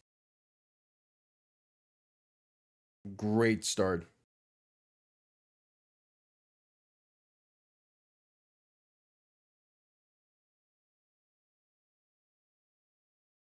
And the Lions are going to start calling timeouts. There's their first.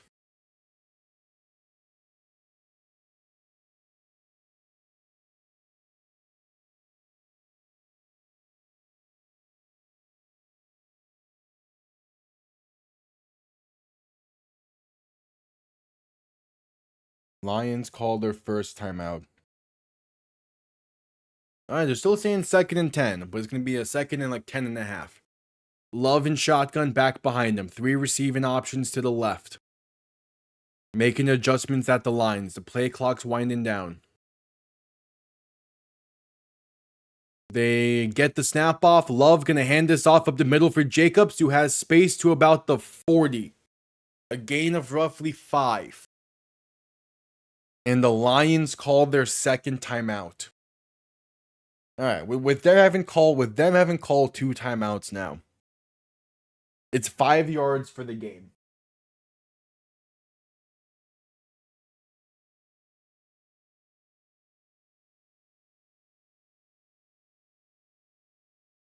It is 5 yards for the game. 3rd and 5. 2:48 to play. If the Lions can make one more stand, they give their offense a chance. Love in shotgun. Back to his left, but the back is not Josh Jacobs. 3 receiving options to the right. Chris Brooks is in the backfield for the Packers. Love looking to throw. Lions send 4. Pass right side wide open. Christian Watson for 9. And that might do it. He gets out of bounds. If they say the clock stops there, there's a chance for Detroit. It's 3rd and 5. Game on the line. Why is Aiden Hutchinson dropping back into coverage? Why is Aiden Hutchinson not rushing the passer there? I do not get that. Love under center, back behind him. Handoff right side for Josh Jacobs. Going to get past midfield to about the 49. Lions will call their final timeout. 1 first down ends the game. I don't get not rushing Aiden Hutchinson on that play. Why are you dropping him back into coverage on 3rd and 5? With the game on the line, I want Aiden Hutchinson to be a menace on the defensive line. I don't need him being a semi-linebacker.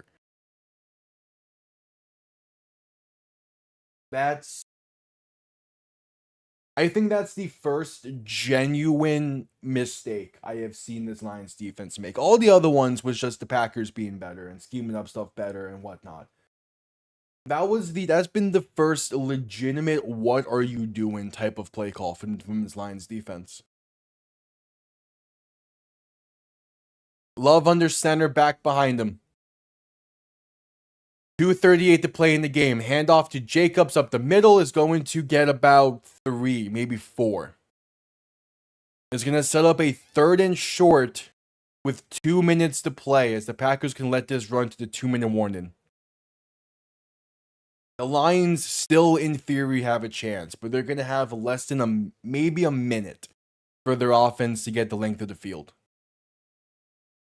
That's assuming they can hold the Packers on 3rd and 3. Either way, 2 minutes remain. We're at the 2-minute warning. 2 minutes remain. A 3rd and 3 to decide the game.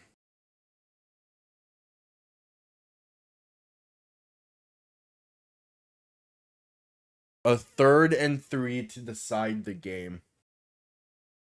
Again, the Lions defense has not played well today by any means. But throughout the entire game, I never once felt like, oh, they legitimately messed up on that play. And then that 3rd and 5 happened. And they legitimately messed up not rushing Aiden Hutchinson.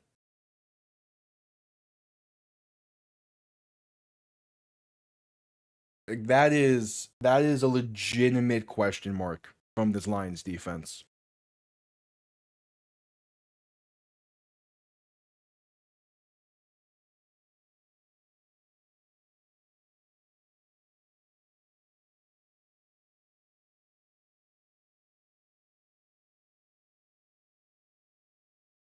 We'll see. It's 3rd and 3. What you got?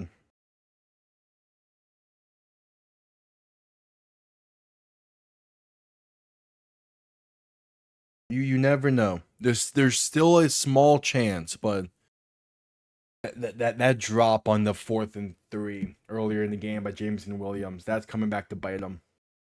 Because they get the 3 and out right after it. If they just score there, if he just catches it and potentially finds the end zone or whatnot on that, this game might be tied, or Lions might have to lead. And also, the refs giving the Packers that timeout in the first half when it was a false start has kept the Packers up by 10 consistently throughout the game. Like that play, that mistake there by the refs have kept the Packers in the lead the entire game. Otherwise, the Lions and Packers would have been trading the lead, which is a different mindset when that happens.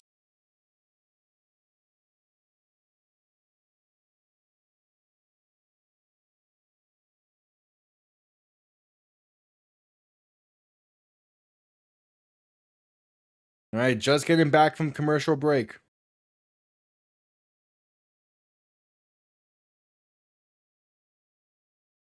Comes down to this, 3rd and 3.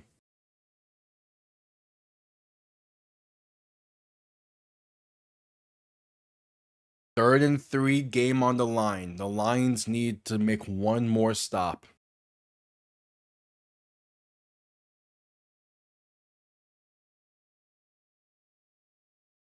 All right. What's the play call here? Love and shotgun. Back to his right is Chris Brooks in the backfield. 3 receivers to the right as well. Wouldn't be shocked if they pass this here. Man in motion, right to left. Oh, pass it. Yeah, Love gonna look to throw. Has time. Pass over the middle. It's incomplete. Looking for Christian Watson. Brian Branch makes the play. And the Lions have so much more of a chance than they would have otherwise. I don't like that play call. Because if you run the ball and you don't get the first, you still kill like 40 seconds. Like, it still puts the Lions in such a bad spot. And now they're going for it on 4th and 3. Love and shotgun, back to his left. 3 receivers to the right. Offense on the field. And they're not going to get this snap off. Okay, so they're just trying to get the Lions to jump. Yeah, that's fair. Packers call their second timeout, and they just gave the Lions life in this. They legitimately just gave the Lions life for no reason. Why are you? I need to talk to NFL play callers and understand why the decision there is to pass the ball. I need why run the ball? I guess if you have this mindset of you're gonna go for it on 4th down, which it seems like they're going to do, as the offense is back on the field, run the ball. Because if you make it 4th and 1, you could just QB sneak that. Hell, you make it 4th and 2, you could probably QB sneak that. At least if you make a 4th and 2 off of a 1-yard handoff, you kill 40 seconds of time and make it so the Lions get the ball back with under a minute. Love and shotgun, back to his left. 3 receivers to the right. Chris Brooks in the backfield. Probably gonna throw this one once again. Love looking to throw. Lions send 5. Pressure coming. Pass over the middle. Dontavian Wicks calls game. What a catch. Okay. All of that being said is kind of mute because they got the first eventually, but that is a dangerous play call. Dontavian Wicks going up against Brian Branch, who lost a shoe on that play. And a miraculous catch to come down and call game. That is a great catch to cap off what has been a fantastic game from Dontavian Wicks. I have been saying for the past few weeks, that I'm waiting for a Packers receiver to simply step up and make the plays needed by this offense. And Dontavian Wicks on Thanksgiving ends up being that receiver as he's nears 100 yards on the day. It was about time until someone stepped up like this, and Dontavian Wicks was the guy. And again, they'll probably get Matthew Golden back next week as well. The Packers, with this win, they're in a great spot as they need to do one more kneel down. The Packers are in a fantastic spot. I still don't like the decisions they made in the end there. But there's the final kneel down, and that's your final. The Packers got a nice win on Thanksgiving as they await tomorrow's outcome to see where they stand in the division. And the Lions, now at 7-5, have a lot of pressure on them the rest of the way. This is the first time the Packers have swept the Lions in the season since 2020. Wow. Okay. Well, throughout that fourth quarter, I've been hearing family arrive, so I'm going to quickly call it there. What a game. I'll be back live later tonight for the Ravens and the Bengals at 8:20. Hope to see you all there. Happy Thanksgiving. In case I don't, I'll be live tomorrow for Black Friday, Eagles and Bears. That should be another good game as well. Yeah, your friends should be pissed. That was a very rough loss for the Lions. And maybe have just ended their season. We'll see. There's still 5 weeks to play for them. But I appreciate everyone tuning in. Have a happy Thanksgiving. And I'll see you all next time. Have yourselves a damn good one. Peace.